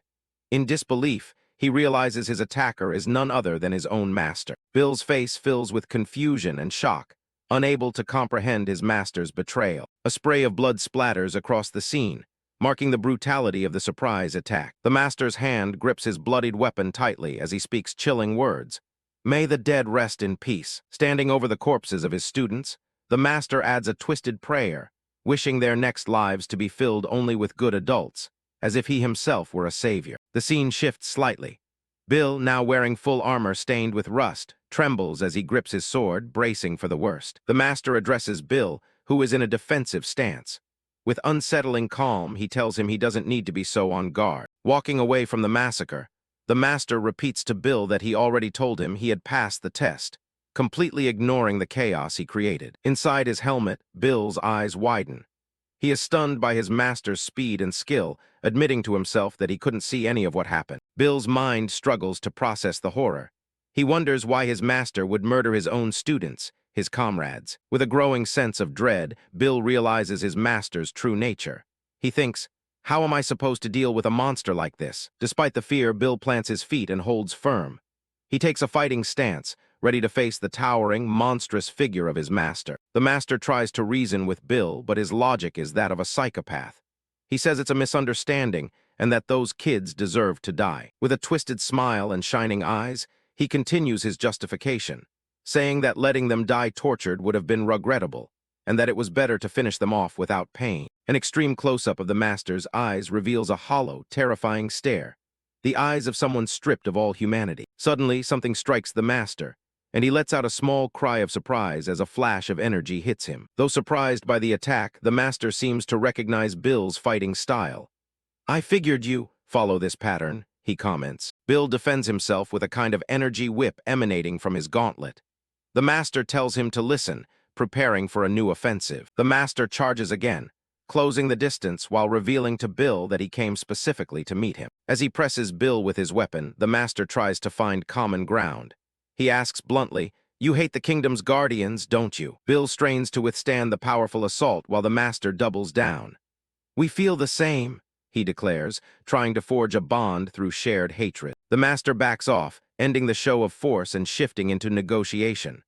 "So let's start with a conversation," he proposes, hoping his offer will be enough to calm things down. The master's expression hardens. The conversation ends before it begins. Bill, exhausted and defiant, extends his hand, but not to accept a deal. The master sighs, realizing his student has no intention of listening. Seeing persuasion fail, the master decides to use force. "It can't be helped," he says, preparing to attack again. With overwhelming speed, the master lunges at Bill, sentencing him coldly. You brought this on yourself. A brutal blow incapacitates Bill, and his world turns dark as his master's final attack lands. The scene fades out with a strangled cry. The terror of the memory makes Bill wake from his nightmare. The nightmare ends. Bill Bach, a blond young man with bandages on his head, jolts awake in an unfamiliar bed inside a rustic wooden room. Disoriented, he touches his face, sweating and trembling, and asks in disbelief, "Am I alive?" He looks around, trying to understand where he is and what happened to his armor. His confusion is interrupted by voices outside talking about inspecting a northern passage. Caution takes hold of him. He focuses, listening closely to the stranger's conversation. His survival instincts kick in. Quietly, he grabs a small metal pen from the table, an improvised weapon. Hearing that the wind direction changed and that they left traces, Bill rises from the bed, barefoot and alert. Holding the pen like a dagger, he approaches the door, aware the situation could be dangerous. Carefully, Bill peers through a crack in the door to observe the people keeping him captive. He sees a rough-looking group arguing.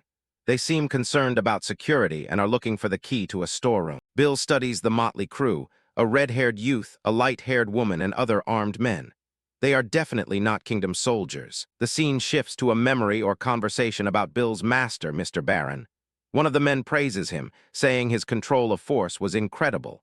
Bill hears this, reliving the skill of his tormentor. This group's life continues. One of them drinks excessively while another, a burly man with his hair tied back named Draco, scolds him, saying he'll die if he keeps it up. Elsewhere, the red-haired youth offers colorful gems to one of the women, who seems to be his older sister. As Bill keeps spying, he sees a woman in the group who painfully reminds him of Sepia. The image of her holding a red object triggers a whirlwind of pain in his mind. The memory is so vivid that he grips his improvised weapon tightly, his face drawn with anguish and rage. Suddenly, a hand rests on his shoulder and a calm voice asks, "Are you awake?" They've found him. Bill's eyes go wide with shock and alarm at being discovered from behind. Before he can react, a big man holds him firmly from behind, immobilizing him completely. The rest of the group turns at the commotion and shouts, "Captain!" revealing the man who captured Bill as their leader. With unshakable calm, the captain, Wat Tyler, tells his team to stay seated and that everything is fine, showing full control of the situation. Wat Tyler shows his hand, lightly bleeding from having stopped Bill's improvised weapon. Though he says he blocked it, one of his men yells that he was actually pierced. The red-haired youth, furious at the attack on his captain, lunges at Bill, shouting whether he wants to die. He is the very image of impulsive loyalty. Wat Tyler ignores the interruption and addresses Bill with empathy. "You must be confused and scared, Bill Bach," he says, letting him go. Then he asks if Bill will forgive him for bringing Lady Sepia without notice, explaining that he thought Bill would feel more comfortable with her. The mention of that name freezes Bill's expression. With a formal introduction, the captain reveals his identity. "My name is Wat Tyler. I am the representative of the anti-imperial organization Orient." Without beating around the bush, Wat Tyler makes Bill a direct offer, surrounded by his people. "Will you join us to drive out the Lord Protector?" Bill repeats the offer skeptically. "Drive him out together?" Wat Tyler confirms, adding that Bill's skills would also be a great help to their cause. Bill's answer is immediate and sharp. "I refuse."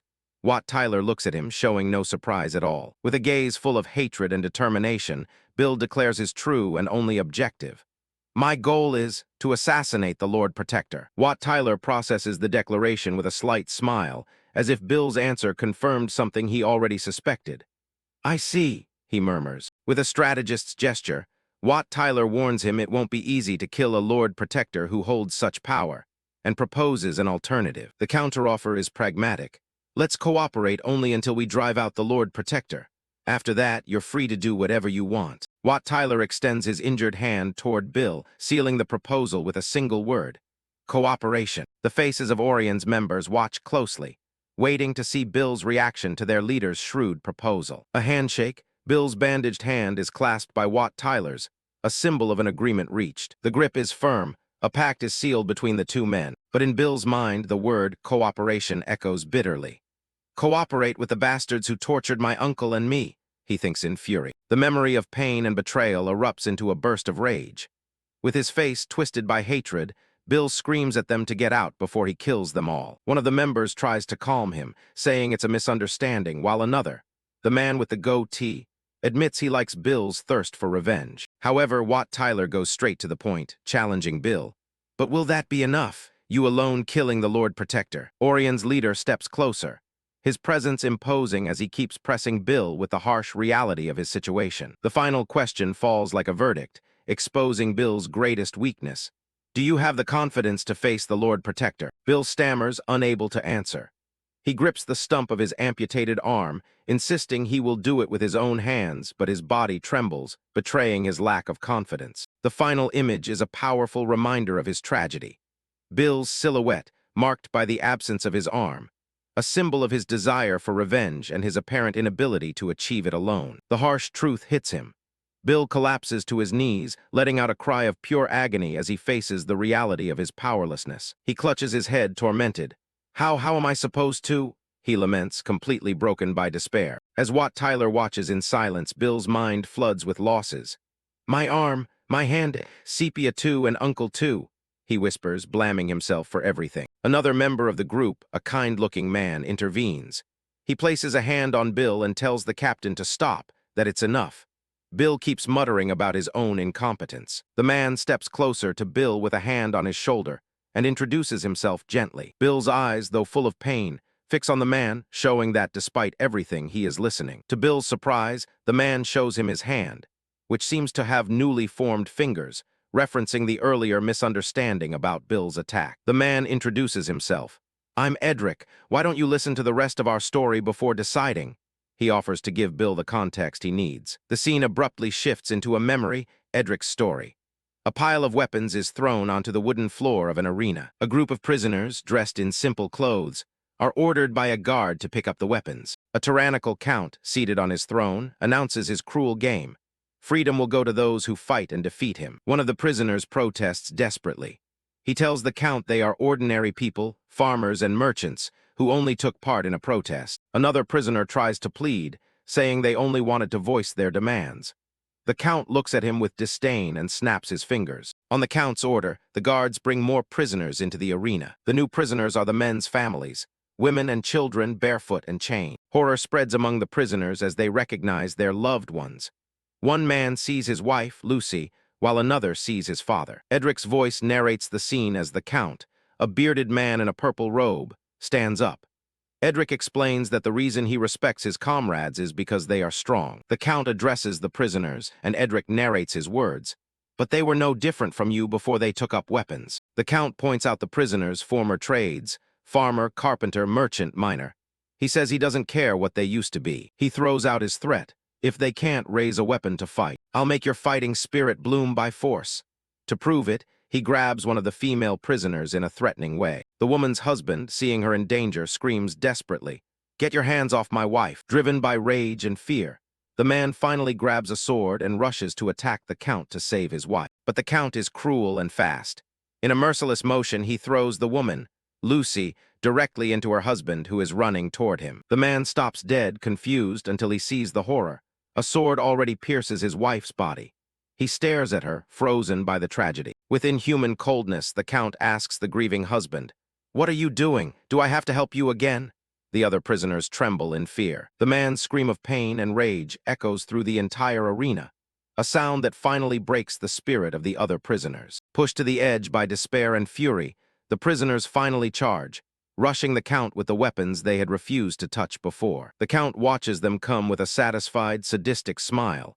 He got exactly what he wanted, their fighting spirit blooming through tragedy. With a contemptuous gesture, he tosses his bloodied sword into the air, ready for the massacre he himself provoked. What follows is a slaughter. With deadly skill, the count effortlessly massacres the prisoners who dared to face him. A key character is introduced: Count Zahir, the formidable weapons master of the former hero party. In a meeting room, a man in a white shirt addresses his team, explaining that Count Zahir is currently in command of the regular army and defends the territory under the National Protectorate. He continues, pointing at Zahir's portrait as he explains that as long as Zahir remains in power, the National Protector will have no reason to intervene. Then he turns to the rest of the group and throws out a key question, suggesting that Zahir will not be traveling alone, which could present an opportunity for them. One of the younger members, Bill, voices his concern and doubt out loud. Can the Revolutionary Army really defeat Zahir's forces? At Bill's question, a red-haired member of the group can't help but burst out laughing, mocking his apparent naivety. The red-haired youth, with a small white creature on his shoulder, calls Bill an idiot for even thinking about a direct confrontation with the regular army. With sarcasm, he asks if Bill knows where they are. Bill answers literally, in the conference room, which earns an exasperated "well, obviously" from the redhead. Bill pauses to think, looking up at the ceiling as he tries to understand the real meaning behind his companion's question. He starts analyzing his surroundings, noticing the smell of dampness and mold, the low temperature, and the hum of an air conditioning pump. After processing every detail, Bill reaches a conclusion and states confidently, "This is a basement." The red-haired member reacts dramatically, putting a hand to his head and complaining that calling this place a basement hurts his feelings. Then he leans in and tells Bill to listen closely, because this place is far more than a simple basement. The camera pulls back, showing the whole group around the table, while the red-haired youth pauses to build suspense before the big reveal. As the camera pulls back even farther, it reveals the room is part of a larger structure. "It's an underground tunnel," he says, then corrects himself. No. Finally, a vast network of tunnels and structures is unveiled. "It's an underground city," he reveals, showing the true scale of their base of operations. Bill is completely stunned by the revelation, repeating in disbelief, "An underground city." The group's leader confirms it. "That's right, this city is connected to every corner of the kingdom." Placing his hand on Zahir's portrait, he explains the plan. "We'll use the city's countless tunnels to hunt Zahir." Bringing his hands together, he details the strategy. They will eliminate his inner circle one by one to isolate him completely. With a confident smile, he concludes that they will assassinate the enemy's morale through guerrilla warfare. The scene shifts to an outdoor training yard, where a large contingent of soldiers practices their formations in unison. Meanwhile, elsewhere, we see Bill training intensely, practicing his sword skills against a wooden dummy. With a battle cry, Bill delivers a powerful, precise strike to the dummy. The force of the impact kicks up sparks, showing a glimpse of his potential. After the blow, he pauses to catch his breath.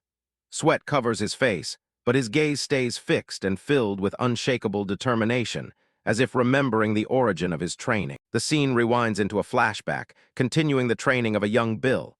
With a shout, he swings his wooden sword. He attempts a powerful strike against the training dummy, but his technique is still poor. The impact is so clumsy that the wooden sword flies out of his hands, showing his lack of skill. The sword falls to the ground, and a burly man, his instructor, steps into the scene. The instructor, Barhin, looks at Bill with disappointment and tells him bluntly, "You really have no talent." Barhin reminds Bill that he promised to help him make his equipment if he joined the battle, but advises him to reconsider. With an intense stare, he warns him harshly, "Your greed will cost you your life." Despite the harsh warning, Bill's eyes remain determined, showing no sign of giving up. Bill bows, picks up his sword from the ground, and prepares to continue, ignoring his master's words. As Bill passes him, Barhin mutters to himself, nodding the boy's stubbornness, "I see you still won't listen." Barhin tries to get his attention again, but Bill cuts him off with a completely unexpected question. With his back to his master, Bill asks seriously, "How do you gather mana?" Barhin looks confused by the question,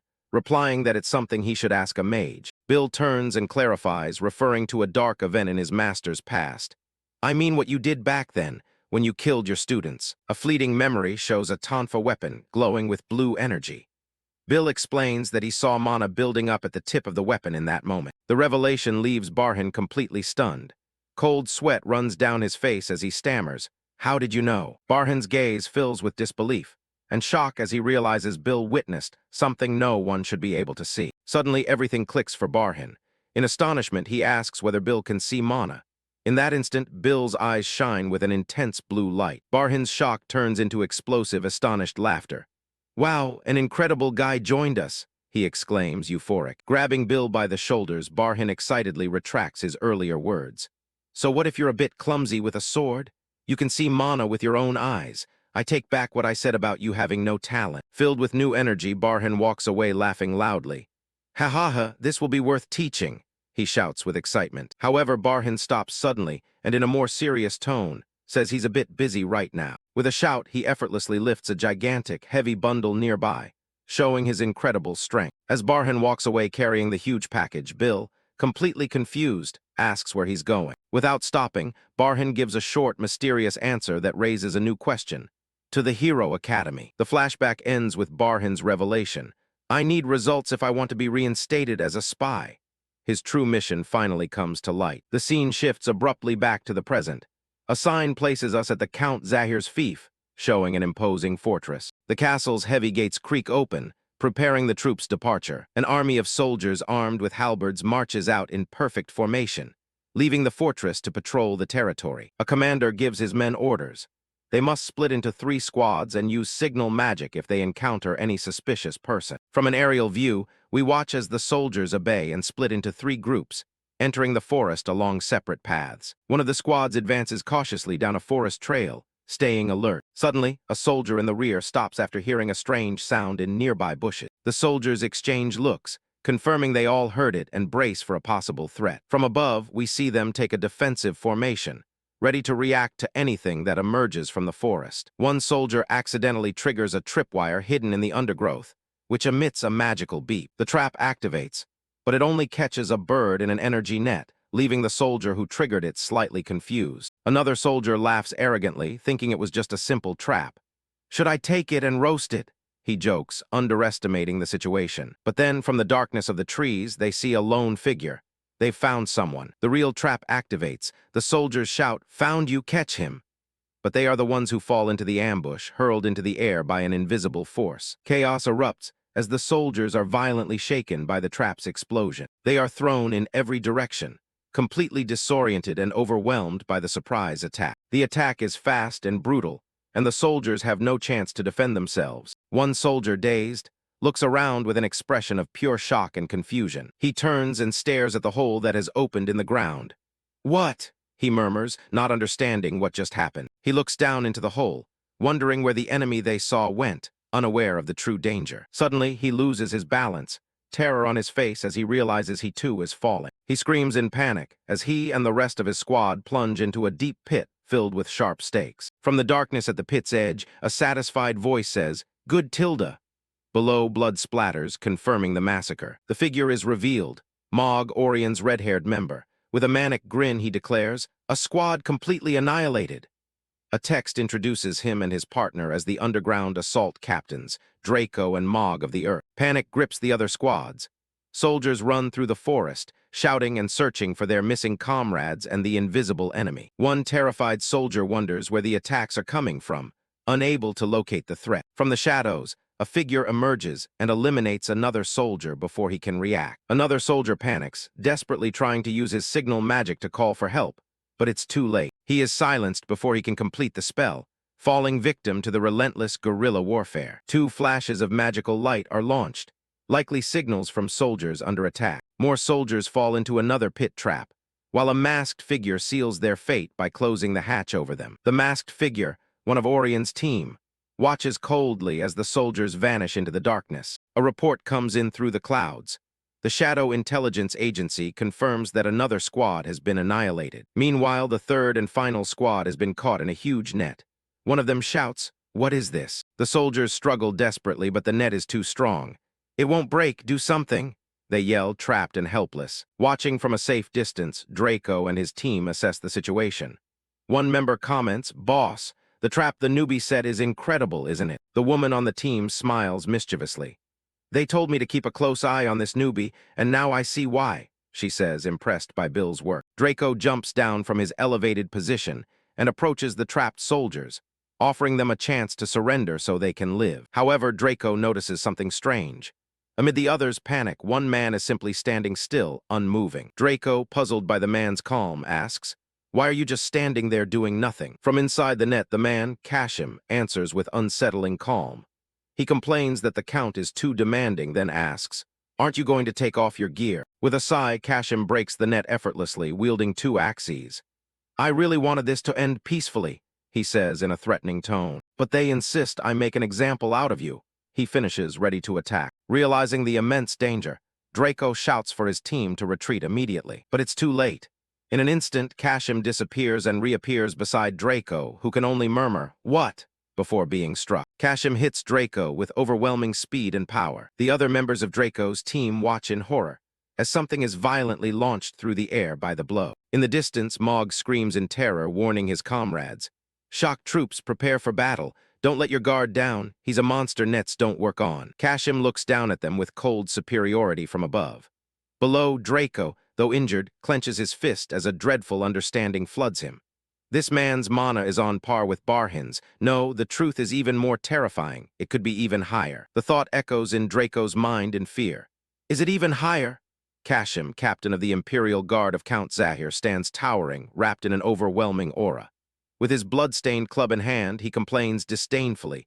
Catching moles is a real hassle, making it clear that the true nightmare for Orion's team has only just begun. Amid the chaos, Orion's members are forced to scatter before the overwhelming presence of an enemy who has just defeated one of their own. Wat Tyler quickly analyzes the opponent.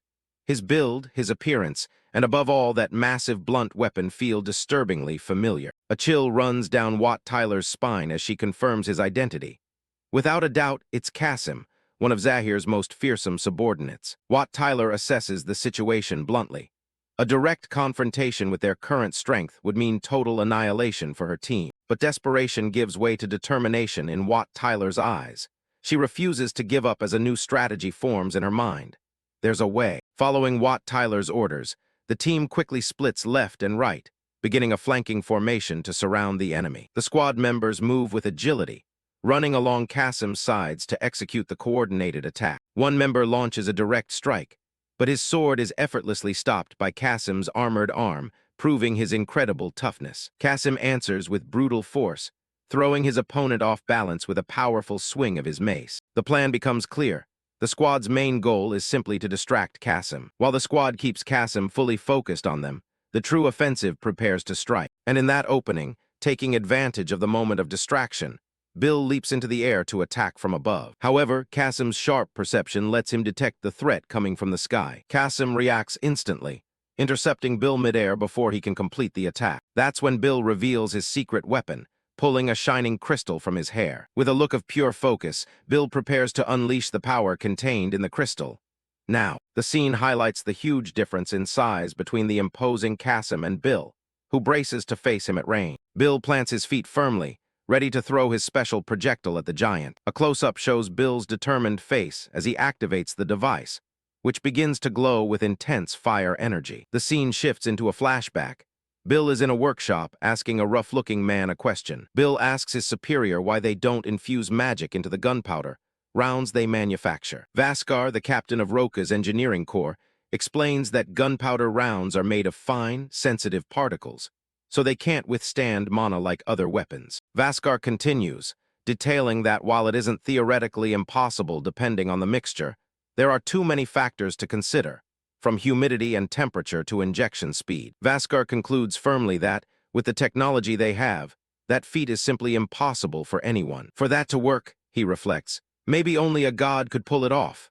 A divine feat that, back in the present, takes the form of a glowing sphere in Bill's hand, his fire bomb. Bill throws his creation, a grenade infused with the fire attribute, straight at Kasim. Kasim, wearing a superior smile, barely flinches as the projectile heads toward him. The bomb hits, unleashing a violent explosion that fully engulfs Kasim. The blast's echo roars across the battlefield, kicking up a thick cloud of smoke and debris. Bill's companions, Wat Tyler and Edwin, are stunned by the incredible firepower.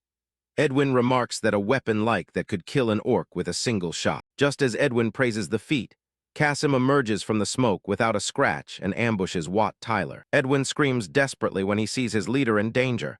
Boss! Without hesitation, the squad members charge in to defend their boss and avenge their fallen comrade. With terrifying speed and strength, Kasim neutralizes one squad member with a single precise move. The gleam of Kasim's blade reflects the terror in the victim's eyes in his final moments. Seeing fire wasn't enough, Bill wastes no time and prepares his next attack, an ice bomb. Bill hurls the bomb, releasing a torrent of cryogenic energy toward the formidable Kasim. The hit is direct. The ice-attributed grenade begins freezing Kasim at an incredible speed. Within seconds, Kasim is completely trapped inside a solid block of ice. However, the ice prison doesn't last long. Kasim, furious, shouts, "How annoying!"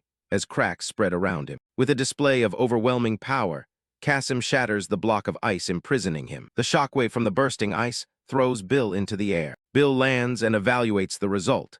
As expected, since it's an improvised weapon, the power wasn't enough to stop Kasim. But he doesn't give up. His next move is already in mind as he loads new ammunition into his gauntlet. Wat Tyler, recovering, shouts at Edwin to protect Bill at all costs. Edwin nods and braces for action. Edwin charges bravely to put himself between Kasim and Bill, ready to give his life to protect his teammate. From an aerial view, Kasim is seen charging at full speed toward them, closing the distance dangerously fast. Wat Tyler watches in anguish, fearing she's too late to intervene this time. But at that moment, a new figure appears. Draco, a new ally, places his hand on the ground and activates a skill, Impaling Fang. Just as Kasim is about to strike, a gigantic earth formation erupts violently from the ground, blocking his advance. Bill is startled by the sudden eruption of earth, rising directly in front of him. He turns, completely bewildered, trying to understand what just happened. On the ground, a deep steaming pit is all that remains of Kasim.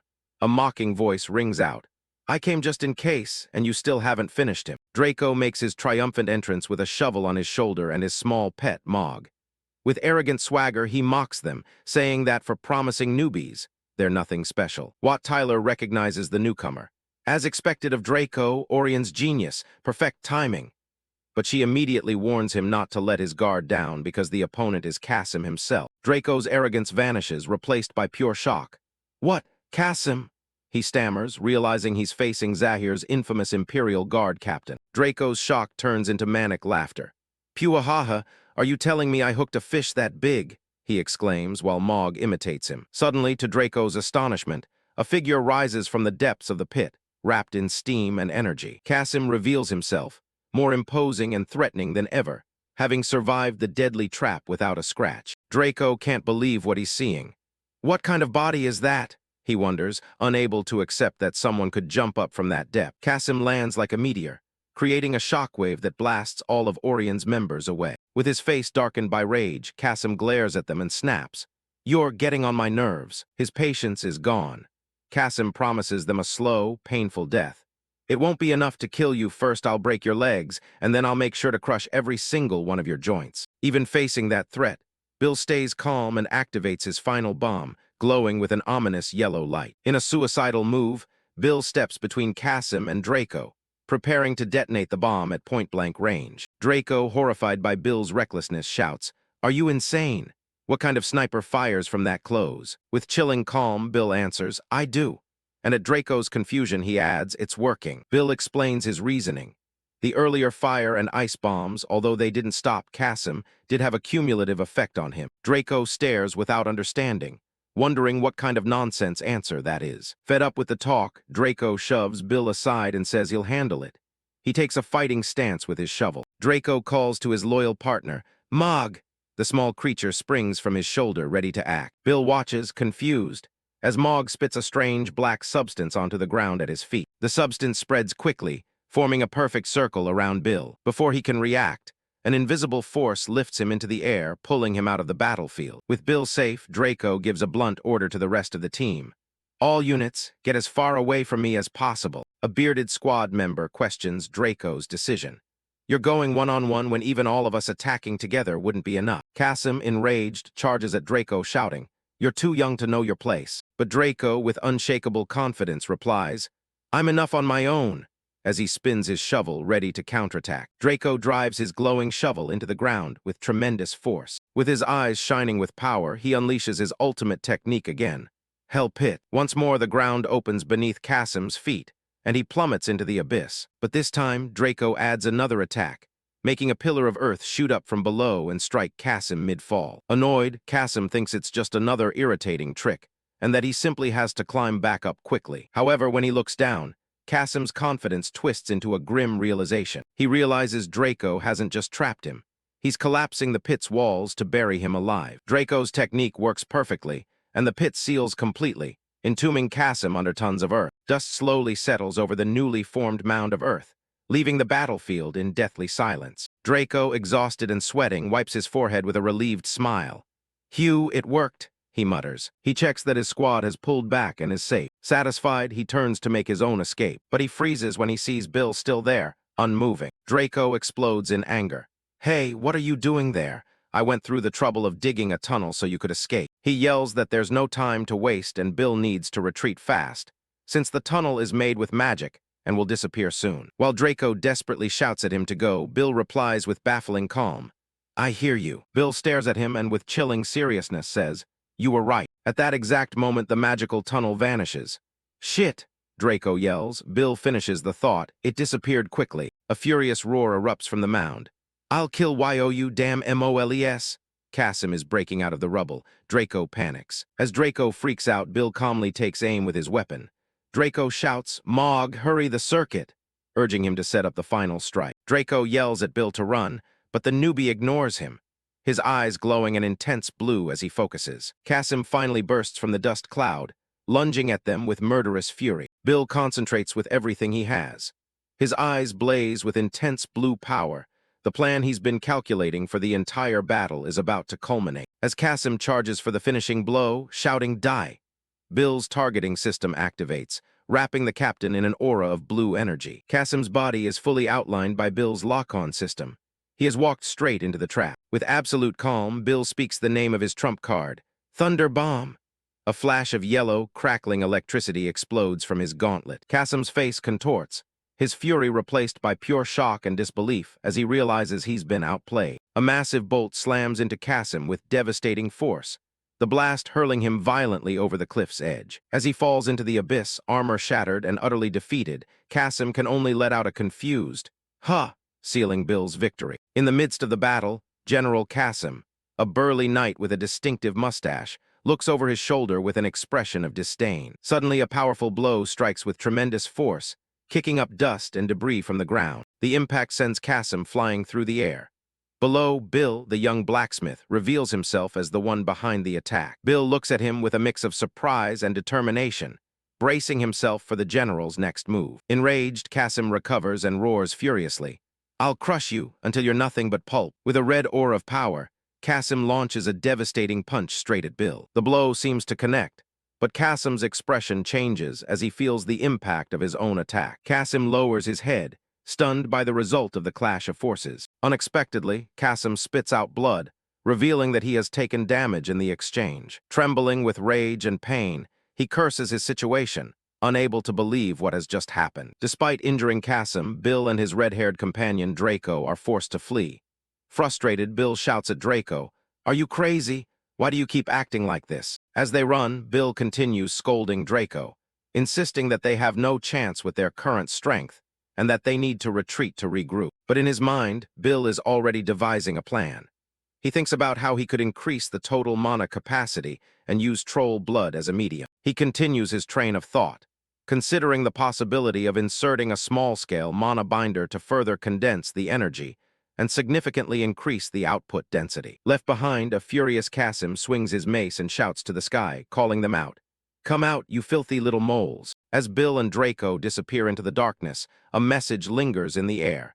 Today we fell short, but the next time we meet. The scene focuses on Bill's face, now wearing a confident and sinister smile as he finishes the sentence in his mind.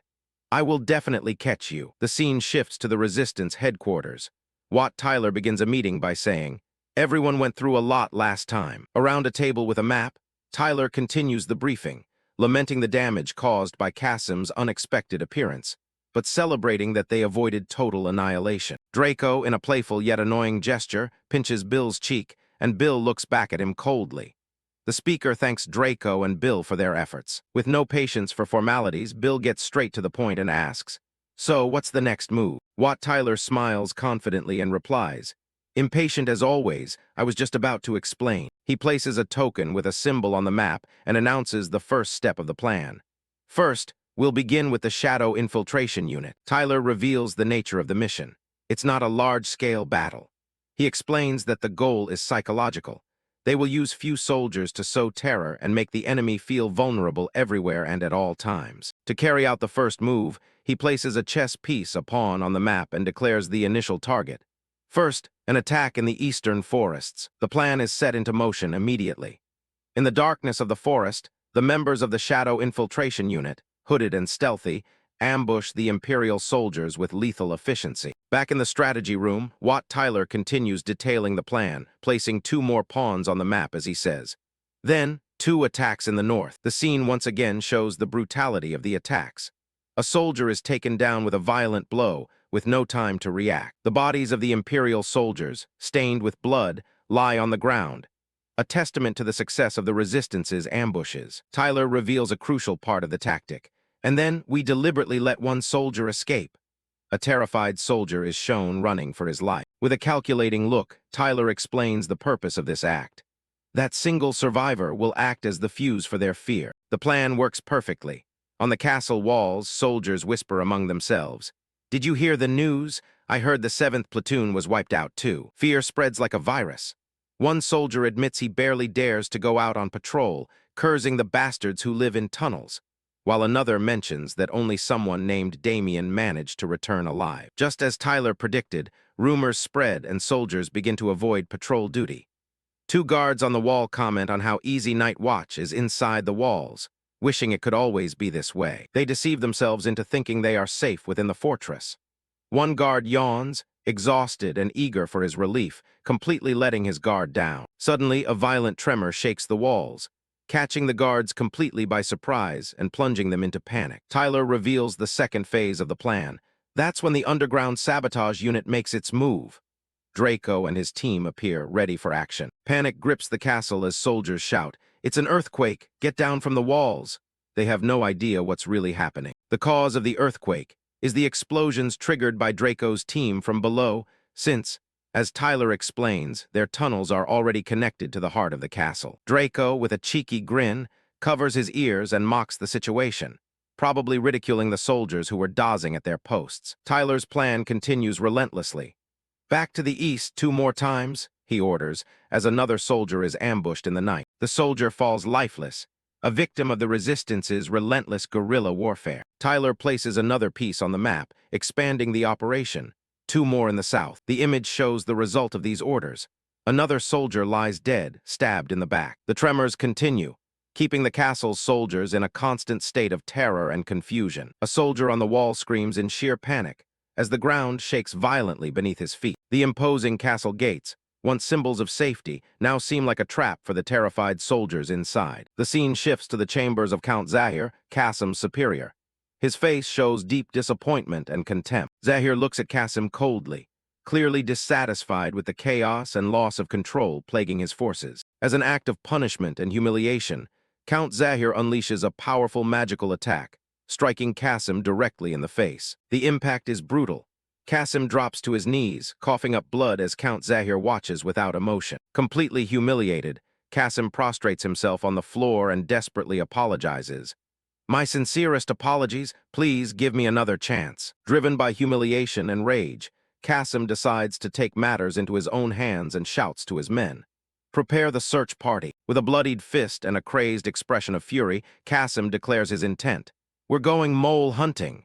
He has fallen straight into the Resistance's trap. Back at headquarters, Wat Tyler anticipates this move as part of his plan. And while Qasim grows desperate and leads the search himself, Draco, excited, suggests that it's time to take out the general. "Then we finish Qasim." But Tyler calmly stops him with a simple no. Tyler surprises everyone by saying, "We're going to ignore him." Meanwhile, Qasim is shown leading his troops out of the castle, just as Tyler had predicted. Completely confused, Draco asks the captain, "Why? You were the one who said we had to lure Qasim out to draw Zahir out." With a serene smile, Tyler explains, "It's not time yet. First, we need to eliminate a few more variables." Tyler details the next phase. Once Qasim leaves, all external operations will cease.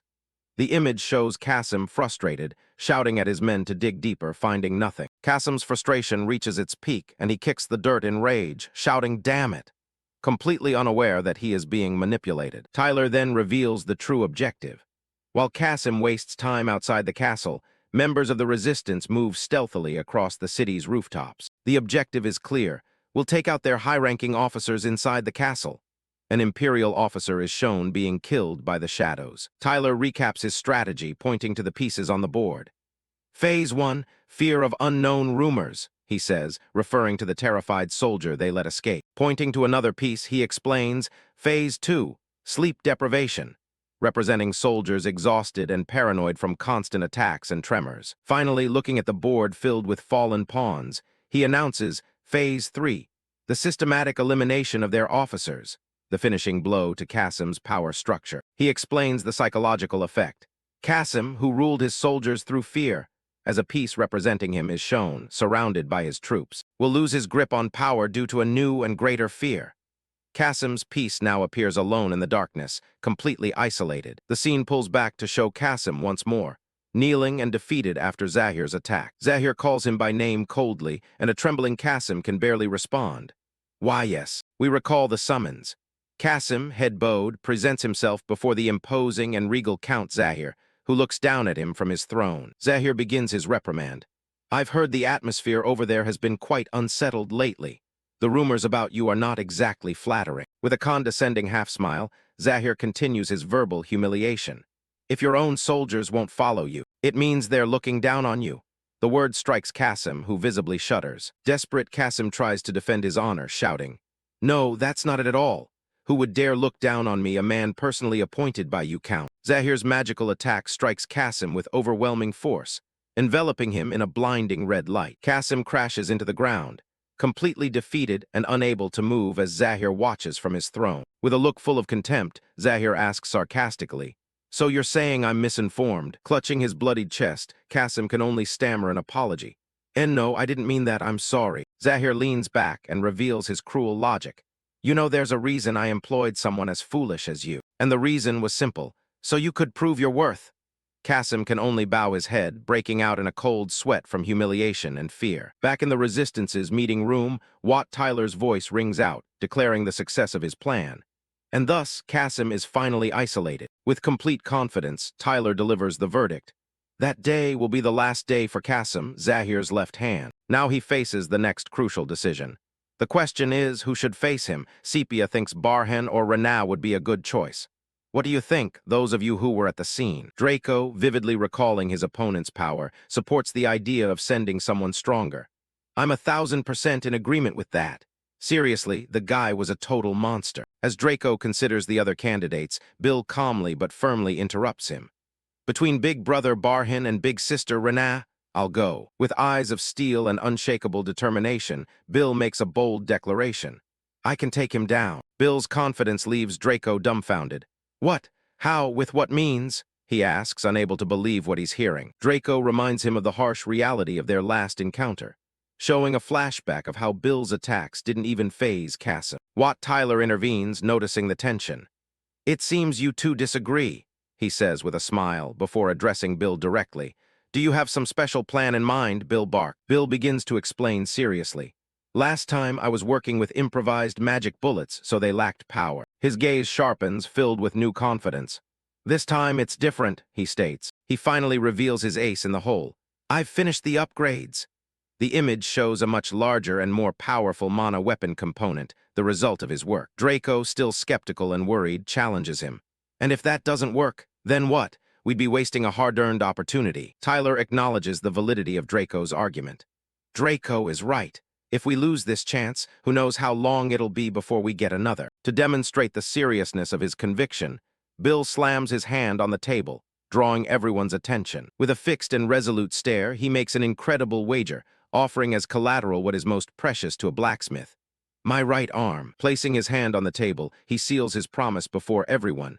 If I fail, I'll give you my right arm. The room falls silent at Bill's dramatic declaration as he leans over the table, putting everything on the line. Draco is about to explode, shouting, What? I don't need your damn. But he's interrupted by Wat Tyler's booming laughter, who seems to relish Bill's audacity. Wat Tyler bursts into uncontrollable laughter, clutching his stomach as tears stream from his eyes. Draco stares at him, completely baffled by his captain's reaction. After calming down, Tyler looks at Bill with a mix of amusement and respect. All right, he says, accepting the bet. If that's how you want to play it, you've got the green light. Bill nods, his determination now backed by his leader. The scene shifts to the battlefield. Bill and Draco finally come face to face with General Kasim.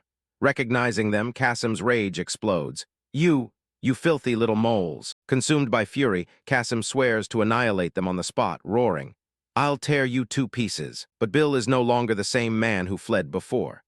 Calmly, he charges his upgraded mana weapon, the cylinder spinning and building up immense energy, preparing for the first shot. With a confident smile and the barrel of his weapon glowing intensely, Bill aims straight at Kasim.